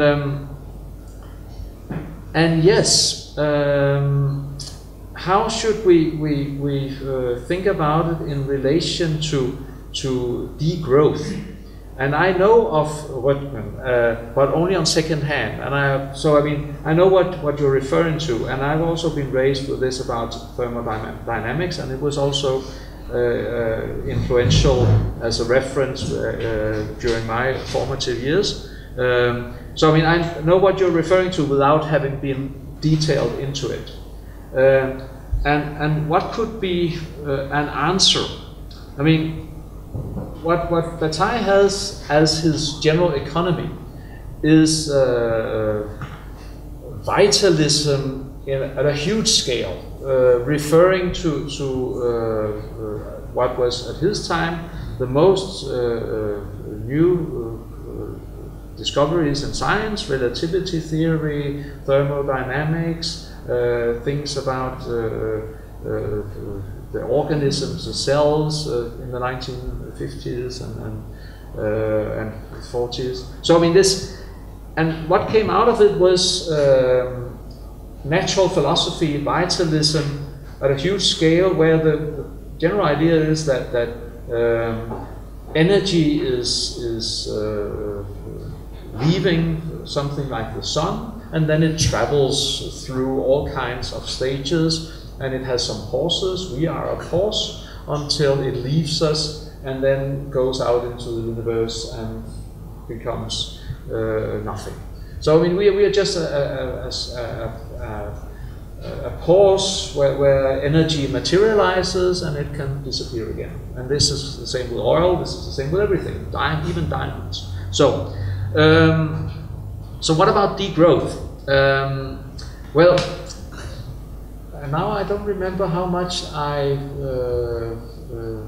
used that example in the book. Probably I didn't use it very much. But for Bataille, a very important example of stability, of living in a harmonious way with this movement, was Tibet before the Chinese invasion. And what was so attractive from a Bataillean point of view, ignoring, and that's what I also find is problematic, ignoring matters of equality. No, what was attractive for Bataille was that there was a stability in growth. And the stability was achieved by letting about 40% of the population be occupied with spiritual matters, and then the rest of the population, they should toil to supply the material needed for the spiritual reproduction of Buddhism. And this is for Bataille, he doesn't say that it is ideal, but on the other hand, this is for him an example of a kind of society that was in equilibrium. Because of course he also had inherited this idea from political economy about equilibrium. That is what we are looking for. And a real equilibrium is when growth and when production and consumption is in equilibrium. It's not a market equilibrium, it's a growth and consumption. So, and then what could be the immediate suggestion for something like our societies? Well, I mean, it's probably to think of our consumption in a much more corporal, natural way than what we are experiencing nowadays. So now we are consuming like never before. I mean, we are consuming accumulated resources for millions of years, and probably the planet can, well, human living on the planet will not be possible if we continue this way. So it will overheat the planet. So if we take these thermodynamic ways of thinking.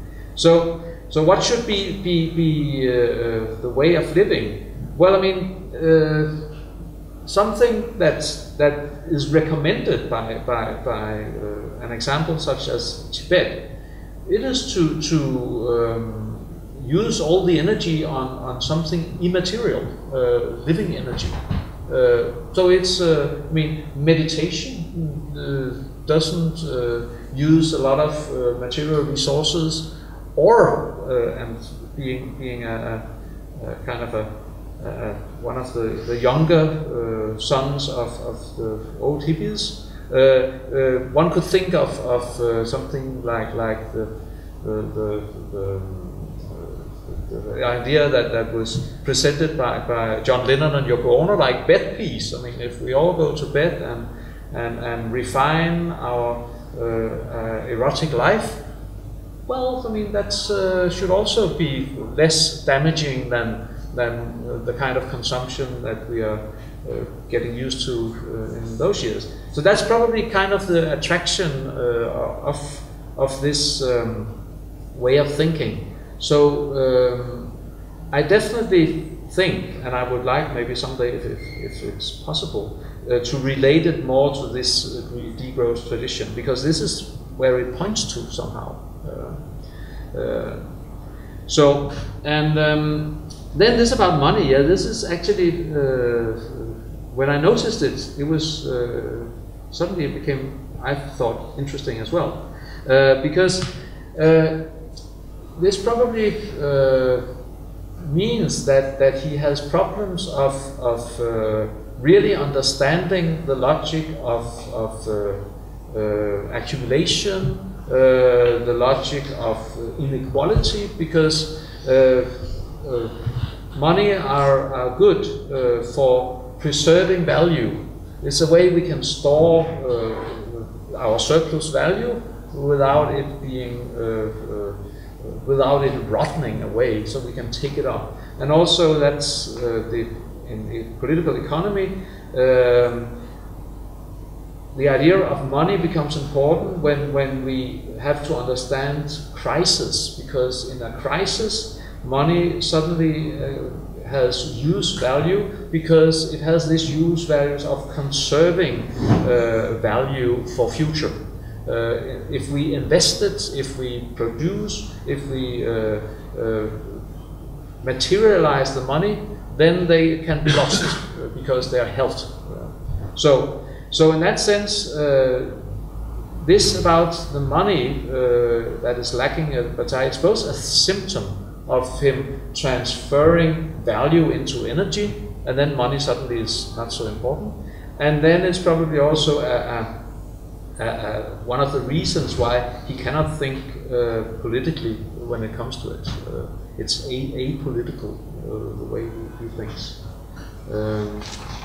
Did that address? Yeah. Thank you very much. Thanks, Asger. And now I would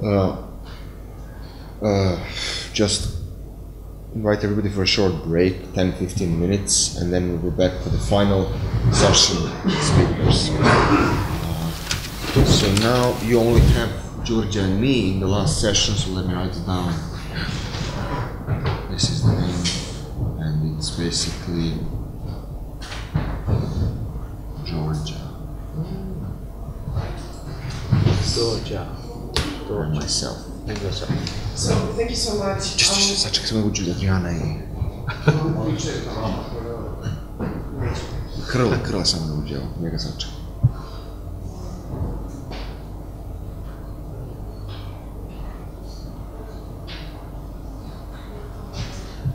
Okay, so this is the last session with Asger, and there's only two of us. Unfortunately, two other participants had to cancel due to illness. So in the last session we have Đurđa Trajković and myself, and we can start. Đurđa, please. Thank you so much. I would like to thank for the opportunity to have a chance to exchange with you ideas and hear different thoughts.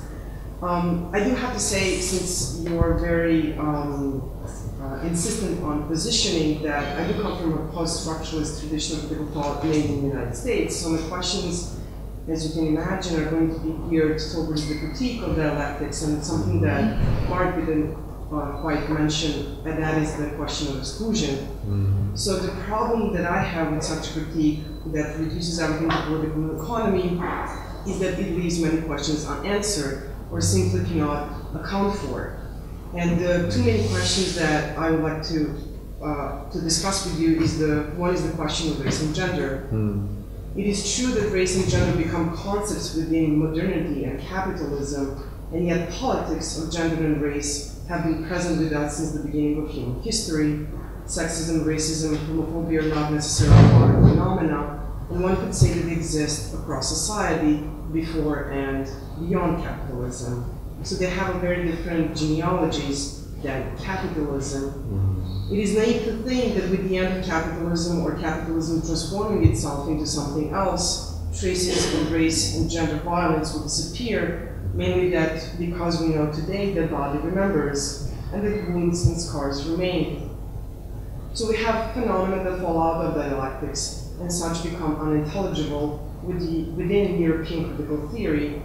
And given that dialectics is posed by a set of exclusions, it seems that today can only account for a specific subject always already subjected to the law. So since we have a lot of objective beings, dialectics simply cannot think them.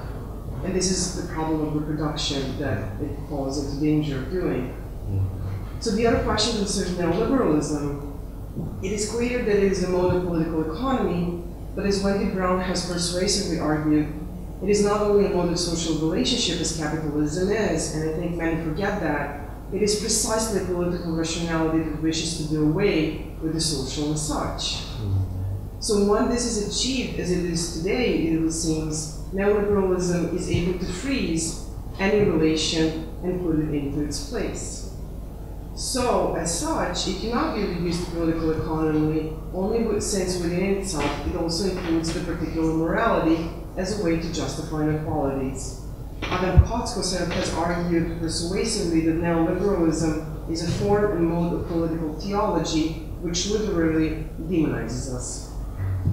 So my question is this: what does traditional European critical theory have to say on the question of race and gender? And consequently, how does it make the irreducible difference between capitalism and neoliberalism? Thanks, Đurđa, and just me left. My kind of scattered remarks and questions take their cue from previous participants and many things they have already elaborated in more detail. So I'll just try in a way to connect some of them in my own questions, and my questions concern also your political ideal and some possible lines of elaboration of this ideal, which you gradually present aspects of your own political ideal as a critical theorist, your affirmative dimension throughout the chapters. And at one point you introduce the concept of social democracy. I think it's in the chapter on dialectics from Plato to Hegel.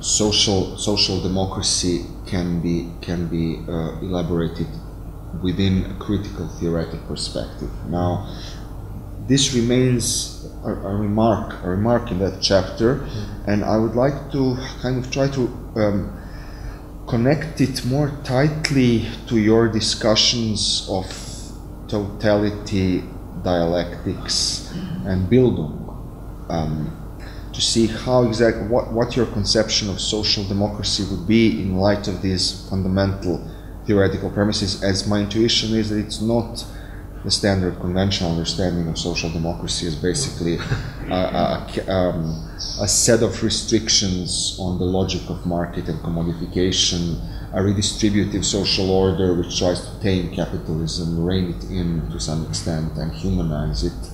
I think you have a much more ambitious understanding of social democracy. So let's start from the idea of totality, which is another very important concept that you introduce, and that I think deserves slightly more elaboration. Milan has commented on the idea of totality, and it seems to me you try to base yourself on the German tradition of dialectical thought, which does not conceive of totality as a static entity. It does not conceive of totality as something oppressing us and stifling dynamics. On the contrary, and you quote Helga Grip, you say on page 37, as Helga Grip emphasizes, a totality is not just the sum of all of the parts, rather it is the continuous dialectical mediation between the universal and the particular, and this for me is a very important point.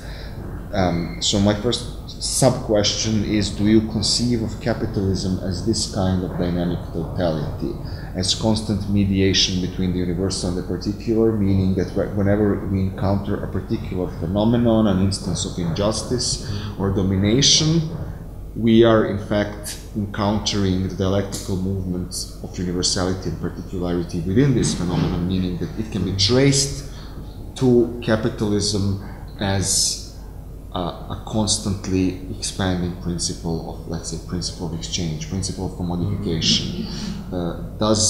What is the role of determinate negation when encountering this kind of dynamic totality? Is the determinate negation then an operation through which we negate the immediate particularity of the phenomenon we are criticizing? Let's say the Belgrade Waterfront project, which is in front of us. We encounter some instance of injustice there, which is easily empirically observable. The fact that, you know, the land has been leased to a foreign investor under shady circumstances, and people have been evicted from their homes, things like that. This would be the immediately given experience of injustice that we have. Does determinate negation then mean that we do not stop there? So we distance ourselves from our immediate experience of injustice, and then we try to understand the logic of the interplay between the universal and the particular in this phenomenon, and then we expand our experience of injustice and arrive at a more adequate understanding of how this particular instance of injustice fits into the broader picture. We start realizing how capitalism is deregulated. Neoliberal capitalism is instantiated in this particular experience of injustice. Would that be the kind of critical operation that you are advocating here? And then the second sub-question that follows from this is then, once we engage in this critical operation, dialectical critical operation, which is very similar to actually what we are trying to define here at our institute as engagement. For us, critique as engagement means precisely this: a distancing from an unreflective following of certain rules and norms of social action and problematization of these rules and norms of action, which then can lead to some kind of practical action, or it can lead to further reflection and expansion of the insight. So in my opinion, we share this understanding of critique as a dialectical movement, a distancing, a determinate negation. But the sub-question that follows from the previous example with the Belgrade Waterfront project is then, is a determinate negation enough precisely because of the fact that we are confronted with something that is a totality, and that as such presses us, challenges us to come up with an alternative vision of a totality. Otherwise, we easily fall prey to the apologists of the capitalism, saying you are purely negative, you are acting out of resentment, you are acting out of anachronistic understandings of what society should be like, static Keynesian social democratic understanding which is outdated. So the system pressurizes us to come up with a comprehensive vision of the good society. However, and there is another trap, it seems to me, the standard critique of capitalism which tries to invoke a comprehensive vision of the good society then invokes an abstract and static vision of the good society, which cannot compete successfully with capitalism as a dynamic totality, as the mediation of the universal and the particular. And there, I think one can locate the relative impotence of contemporary criticisms of capitalism which rely on static comprehensive visions of the good society. What then is an adequate alternative vision of the good society, an adequate alternative totality that we can employ once we have engaged in the sort of critique that you argued for in the book? And then just one more quote from the chapter on Bataille, which seems to give some indications of what you might actually mean by social democracy. You say on page 154-55, instead, inspired by Bataille's dialectics, one could understand the basic contradiction in and of human life as a conflict, a tension inherent in human and social being, and as such an ontological condition that is dealt with and solved practically every day. The point to discuss politically is therefore not whether we can dissolve what the dialectical tradition would call the contradictions of the existing solution and reach the truth of the social being in question. The contradictions are always already solved practically, and the question is only how to make these practical solutions better. There, it seems to me like you're pointing in the direction of a social order which is based on some form of experimentalism.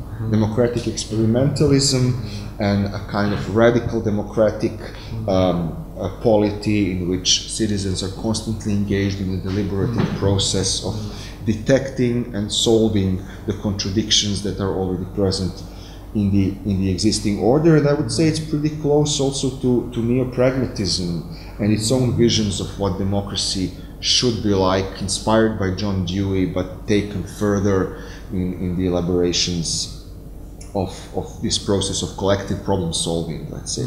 So the final sub-question is, would this be the direction in which you're trying to argue when you're saying social democracy can be a viable alternative to capitalism? And then what specifics would this include? How, in terms of economy, of course, do we really have to stick with the idea of the market economy there, or can we envisage?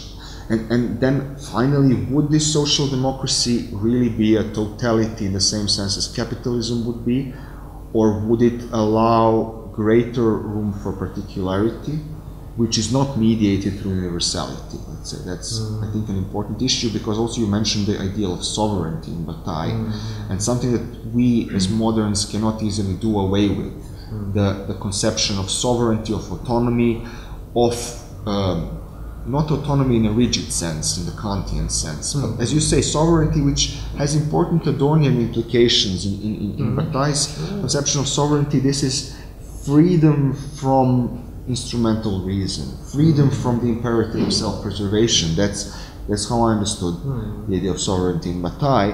And this ideal of sovereignty, it seems to me, is not easily reconcilable with the idea of a societal totality as you envisage it. So would then a social democracy in this radical sense, in the sense of collective problem solving, and would it actually have to, in a way, overcome this interplay of universal and particular as it exists in capitalism, and would it even be theoretically and possible to envisage?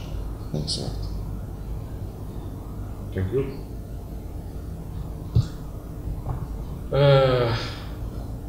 Okay, that's Those are huge questions, but let's start. I'll start with Georgia. Yeah, and I mean these are also fair questions, and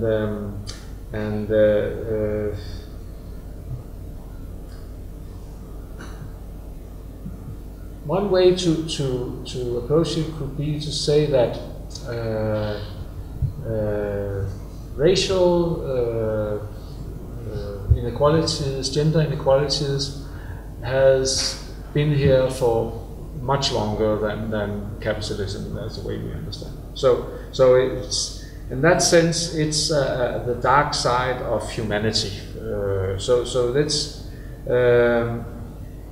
what is, at least from my perspective, interesting about focusing on capitalism is that it adds to some traditional inequalities, and it accentuates some differences, so that the racism and the sexism can also reach some more detrimental forms.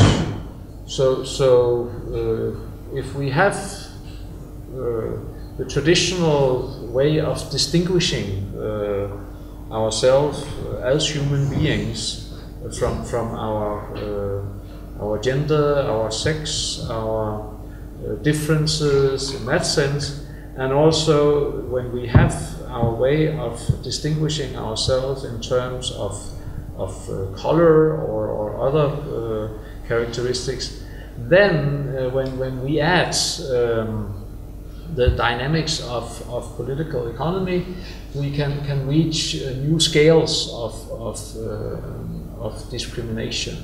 And the classical example of this way of considering the matter is, of course, slave trade. So it has, when it has been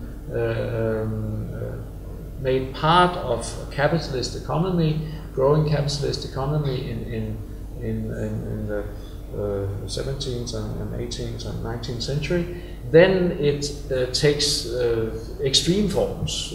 So then you can have exploitation on a much more extreme level.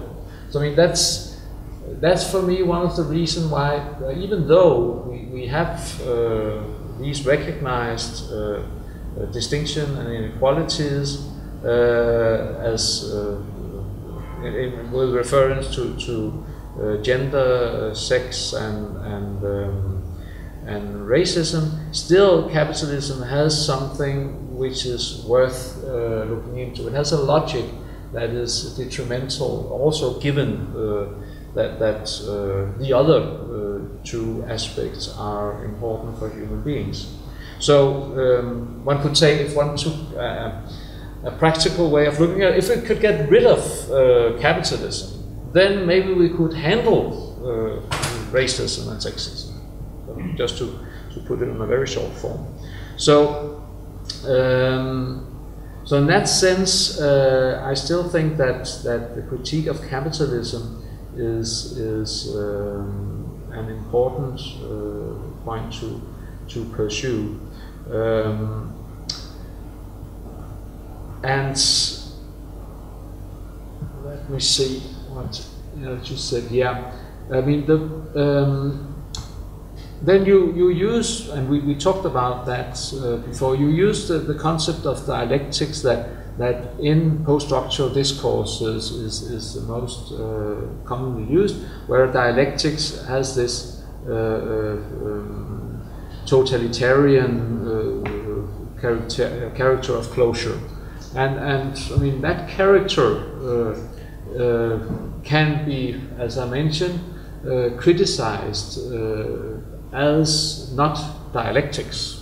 So I mean that will be I would think that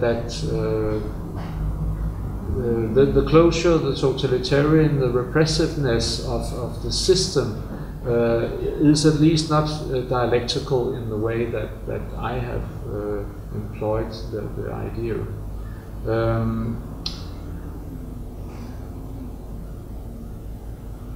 Then we have I'm looking at what Martin was saying.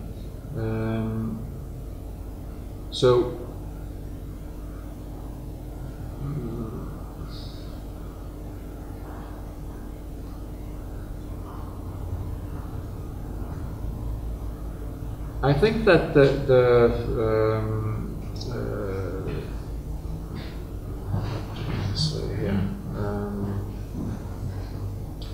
so I think the dialectics we could, in that sense, get off the hook by saying that it's different things that it refers to that we are discussing.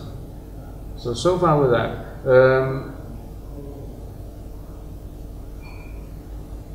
Then you are perfectly right that even if we get rid of capitalism, that's, as you said, does not mean that these two dark sides of human beings disappear. And actually, that was originally part of my reason for engaging with Georges Bataille, because that was precisely his argument in the 1920s and 30s against the surrealists, who were some of them, André Breton and some of his followers, were very idealist in the bad sense of believing precisely that when capitalism had disappeared, then we would have paradise on earth, and everything would all bad would disappear. And Bataille was precisely one of those who emphasized that what is considered evil doesn't simply disappear because capitalism disappears, and that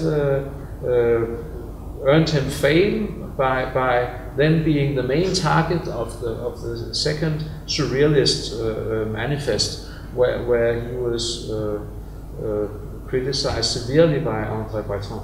So that means that I agree totally with you. I mean, that was one of my main reasons for taking up Bataille. That is because this idealism of believing paradise realized by the end of history is precisely why Bataille and other dialectical thinkers insist on an open-ended dialectics. So there we should be we shouldn't be in disagreement, maybe on the term dialectics, but not on the content. Then,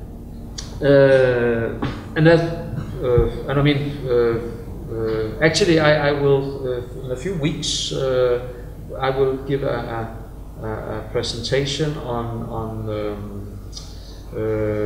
the second sex of Simone de Beauvoir, which I'm actually reading right now. I haven't read it before, but it has it's now when was it published? 70 or 80? 70 years ago it was published. So there are some people having a seminar in Copenhagen about this, so I will present that. And so I mean that just reconfirms the historical narrative of Simone de Beauvoir. Simply reconfirms your point that yes, it's been there for a long time before, and it's a tough story. So we should be in agreement on that in substance, I think, or not as different, even though you would call yourself or refer to post-structural, and I would refer to critical theory. I think it can be brought in communication on these issues. Then about the neoliberalism, where it shouldn't simply be about political economy, but it should be something referring to Wendy Brown that should also be able to be discussed across the social world at large.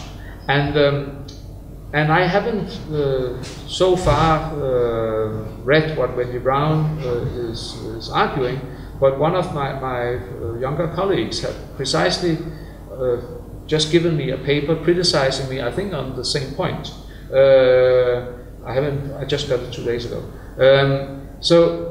And I think maybe there's also room for joining forces here, because what I'm trying to do with my analysis of neoliberalism is to point to a special logic that gives neoliberalism, in the way that I conceive of it, legitimacy and makes it attractive.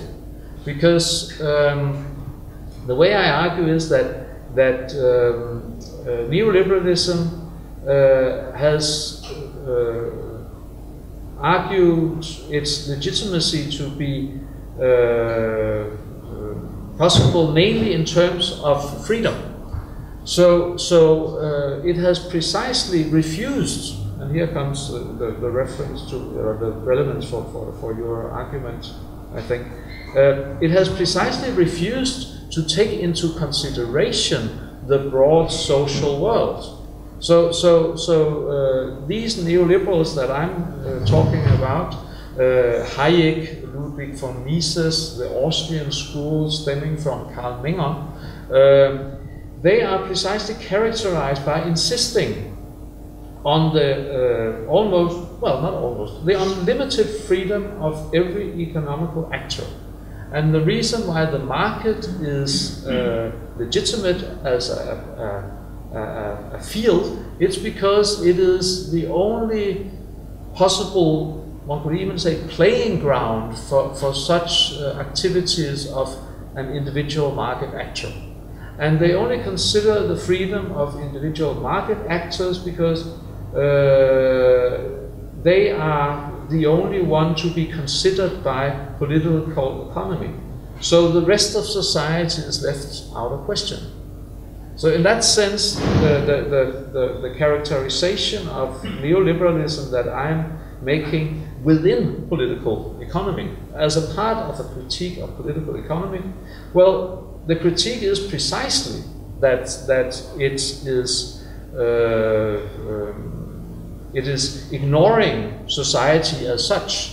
It is not interested in social justice. It is not interested in equilibrium. It is not interested in harmony. It's not interested in balancing various interests. Its only justification is to secure the individual freedom of a market actor who is in possession of goods. And that's, again, as it was commented on earlier, that's why I focus on the circulation sphere rather than the production sphere.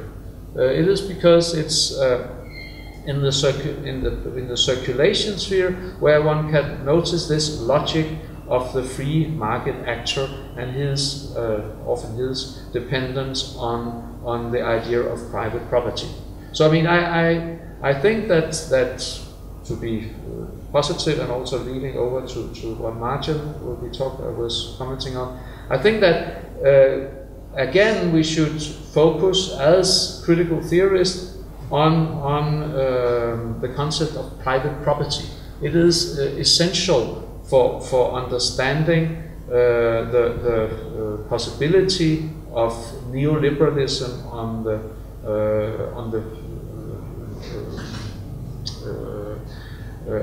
to understand neoliberalism as a way of answering political economy. Without the idea of private property, we could not have this idea of neoliberalism that I argue for. But it's also important to recognize and to acknowledge the attraction of the idea of freedom. Here it is, in fact, only the freedom of the market actor. But when it presents itself as neoliberalism, then it presents itself with all the attraction of freedom and all the aesthetic value of freedom that can be connected to this idea. So I mentioned as an example the fascination of a figure like George Soros, who is the entrepreneur overall, who is not only waiting for opportunities to be presented for him, but actually creates opportunities by manipulating with the world of economy, and this of course brings fascination back to economy. Economy is not something dull that has to be considered and to be calculated, but it's something which is playful and can be fascinating for people. You can write novels about it, you can make films about it. You cannot make films about calculation in economic ministries. Well, not as easy at least. So this is what I'm trying to argue, that neoliberalism is precisely the kind of thinking that is characterized by ignoring the broad social sphere, and that's why it should be criticized. So in that sense, I think that maybe there is room for some kind of agreement also between your post-structural approach and my critical theoretical approach. So, and then Martin, that's all the hard question, but also some details that you explain much better than I do.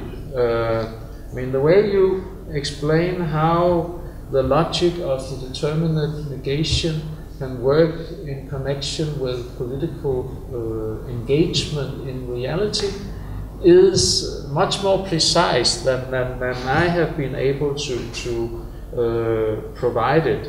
But I think it is the way to think about it. I mean, I have, with the idea of the determinate negation, I've only got to the point of recognizing that a determinate negation should be thought of both as a theoretical point in matters of epistemology, logic, metaphysics, but also, and that is what you emphasize and conceptualize, also in relation to real political engagement in reality, because reality, politically, economically, humanely, reacts and negates our intentions to realize what we're trying to realize. And in this negation, in this process, there is, according to the classical logic of Hegel's concept of experience, there is created results, there is created experience. You have a formation, education, a Bildung. So I think that the way you formulate it in relation to engagement in reality is the way that I should also be able to formulate it. So I mean, this I will definitely use as inspiration for my own way of formulating these things.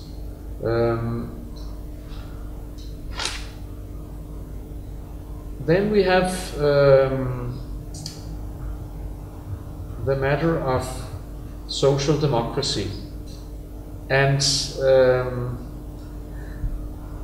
I have deliberately, you've caught a place which was not just a slip of tongue, and it was actually a deliberate, affirmative way of taking social democracy on board. From my upbringing within this cultural Marxist sphere, then social democracy was the outcome of the working class movement in the 19th century. That was the outcome of the First and the Second International. So I mean, for me, social democratic thinking could be more radical than just taming capitalism. So I mean, I haven't gotten there yet, but I mean, I know there are some discussions in the beginning of the 20th century that I would like to consult. Not the revisionist discussion, but the reformist discussions. I mean, those who insisted that the revolution as a strategy was maybe too much of a burden for society in general, too costly, and then put their emphasis on trying to do it in some kind of reformist way. And there are some discussions there that I would love to someday to be able to discuss, because those are definitely relevant for my way of thinking. I'm not sure that the big scale revolution is the way to handle these things. Although I'm pretty sure that if social democratic forces manage to really get in political power, it will of course be something that would provoke determinate reactions from those who rely on a very strong conception of private property and who have been able to accumulate power in the form of money. So I mean, this and that will definitely create confrontations. We know of I don't know how many counter-revolutions, and we don't know of how many fascist coups which have been generated to protect capital against various kinds of social democracy. So it's not that I think it's very peaceful, but I think we could for a while at least be peaceful. Also because I have, by coincidence in a way, I have become a philosopher of education, and I mean, this was not a plan from the beginning, but the educational value of doing things peacefully are much to be preferred from the educational value of a violent revolution. So the means, they do matter a lot. Civilization as a matter of formation and education is something that we should take seriously. So therefore we should insist on the democratic way. But of course, I think that it could be much more. We just passed that yesterday. Maybe we tend to forget that it's only quite recently that a place like China, where we have 20% of world's population, or something like that. Something like that, yeah. It's only very recently that they have actually reintroduced private property. So I mean, until very recently, there was a functioning system. I mean, we could discuss all about authoritarianism in China, but the thing is that there was a functioning system which did not rely on private property. So when we think about what could be possible, what could our critical theoretical imagination realistically come up with as solution when we are in the affirmative mode, then something like private property to production is not a necessity. We had for decades huge parts of world's population that have been able to do without. So I mean, so these are the things that I would like to and I don't think that getting rid of private property necessarily imply biological necessity that we get the authoritarian regime as they have in China. So I mean, so these things I think must be able to be decoupled.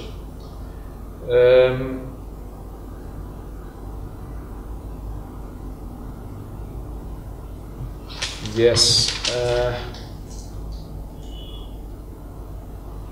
I mean, the challenges you pose, Martin, they are pretty tough. But what did you ask about here?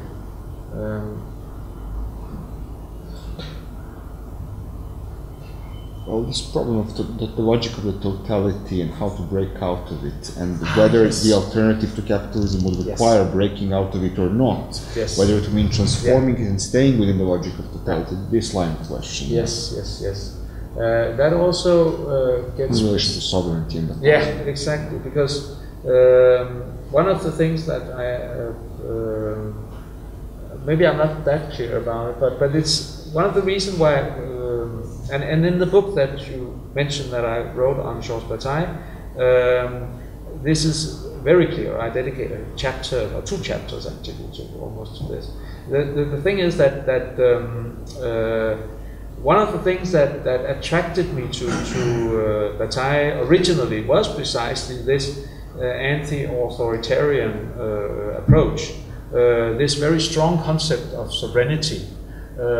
And that was because in those years the combination of postmodern liberalism and cultural Marxism created a very short passage of social anarchism, at least in Denmark. But it was not only in Denmark. I saw it in Germany, I saw it in Spain. There was a short passage of a strong movement of social anarchism that was defining a lot of political agendas, at least for me also. So that means that, yes, I recognize the importance of sovereignty in relation to a totality that potentially can be detrimental and be systematic and repressive. So I mean, I recognize this issue, but I also recognize that this totality is not something superhuman, something spiritual, something material out of the way from human influence. This is why I actually there was a Danish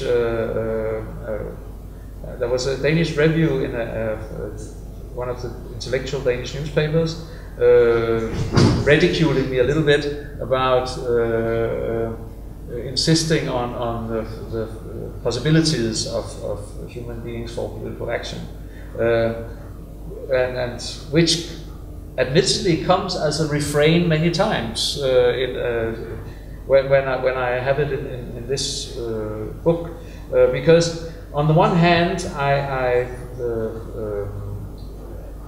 bring concepts to analyze this totality that is alienating and has a reproductive logic that recreates inequality. But on the other hand, I insist that we made it, so we must be able to somehow deconstruct it. And this is also the balance that I'm trying to stay on in relation to sovereignty. So, and that may be ridiculed as kind of an example of dialectical charlatanism, where one escapes contradictions by simply admitting them. But I think it is real, and I think it's real in that way that as you quoted from my argument, that if we take seriously the distinction between theory and practice in Aristotle, then Aristotle has this fantastic remark that we would be silly to demand the same kind of and that's actually in his Rhetorics, I think, he has this. We would be silly to demand the same kind of precision in rhetorics as we demand in mathematics. And this I think we should take seriously. And this is what I'm trying to express by saying that we are coping with these contradictions every day. On the one hand, I want to be myself. And I have wanted to be probably even before I knew I wanted to be myself. I have now grandchildren, so I can see they really want to be themselves, even before they know they want to be themselves. But they're also part of the family. I mean, they love their sister, their father, their mother, and then later on we grandparents come in. So I mean, they have this contradiction of being themselves and being part of all the time. And this, I think, we could also transfer to a political system and even make the sovereignty contributory to the Kantian idea of autonomy. Because for some thinkers, the Kantian idea of autonomy is also contradictory. It is self-legislation. So there are many thinkers who would argue that laws should be given. This about giving law to yourself, self-legislation, is itself a contradiction. So, and that kind of contradictions I think we should accept and take upon us, because that kind of autonomy is what secures some kind of room for sovereignty in the Bataillean sense. The sovereignty in the Bataillean sense is unreasonable. It transgresses reason. So it is when I transgress the reasonable, the norms of being reasonable. It is when I'm extreme. And for Bataille, the examples are children, artists, and kings. I mean, they are the ones who are sovereigns. They transgress. And we should make room for that transgression, because it's something that we do all the time. I mean, it's that kind of reality. So that is what I'm trying to say by what you quoted there. And let's see when I present my third volume if I succeed with that. Some of what I say in the third volume is it's actually not. Some of it is quite ordinary in a way, in a social democratic way. There's a lot of ordinary thinking that I want to be affirmative in relation to. And then, so I don't think we are outdated. I would insist that we have the dialectics as the dialectics in the sense that I employ it as a possibility for thinking critically and imagining possible futures, and to be affirmative, and to mention this thing about Marcuse, as Marcuse is also very affirmative in relation to the democratic possibility. And this is where you are much more detailed than I am, and this is where I learned from your conceptualizing. He didn't go into very much detail about it, but he affirmed, and I was just, he was affirmative to political action. And I was just reminded by our colleague here that actually Habermas was a huge fan of Marcuse. He has published 2 collections of works about Marcuse. But he also criticized Marcuse on some point. But what they had in common was this affirmative attitude in relation to political action. And that's where they differed from the late Horkheimer and well, it's a bit difficult with Adorno, because he also was affirmative at some issues. But at least the late Horkheimer was very pessimist. He returned to a Schopenhauerian, to the pessimism of Schopenhauer. Marcuse kept his affirmative attitude in relation to political action. And I also side with I think actually Habermas gets over this paradigmatic formulation of communicative action. So when he gets to the political philosophy of between facts and norms, Faktizität und Geltung, the way he treats communication there, I find much more persuasive, and I think that's actually, there's a lot to be learned from, positively, from the late Habermas. What did I leave out?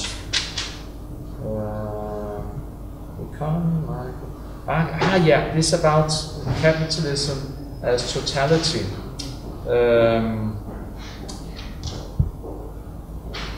There is a remark in a book on dialectics that I quote that says that the dialectics of Marcuse is much more normative than is often the case, and that has probably also been the way that I have approached it lately. So on the one hand, what I say is that when I do social philosophy, I recognize that we have a reality that is alienating and unjust, and that we want to understand the logic of. And dialectics is a way of thinking that is productive in understanding this logic of its system that have objectified itself, and our relation to it, and our impotence, and our alienation. And so this, on the other hand, Marcuse is always also the one who reminds us that that dialectics is a way to escape the operationalism of just taking reality for granted.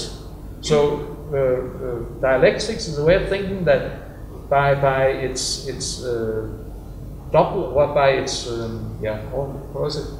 duplicity, no, but in a way of it can open up reality in the classical way by saying, well, this may be an instance of something that appears real, but we also have a real reality. This may be a family that is real, but it could also be a more real family, saying a better family. So in that sense, I am probably unclear about the way to handle this totality. Do I use it as an analytical concept of something that I'm already alienated from and that I consider an object for studies? Or do I consider the totality, the mediation that you also quoted, do I consider it a possibility?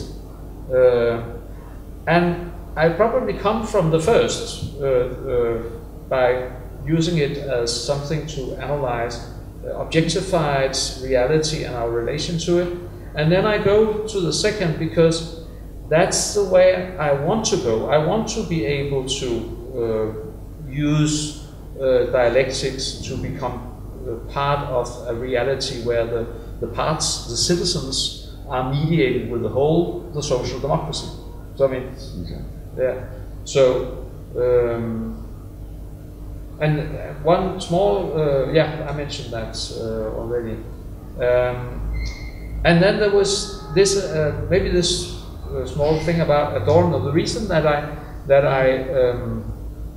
about hesitant to categorize Adorno is that on the one hand, he, in some of his writing around negative dialectics, which I haven't read in whole, but some other things that he have written that I have read, he is very critical against the idea of the totality, and he would be very much on line with the post-structural critique from for instance Derrida of dialectics.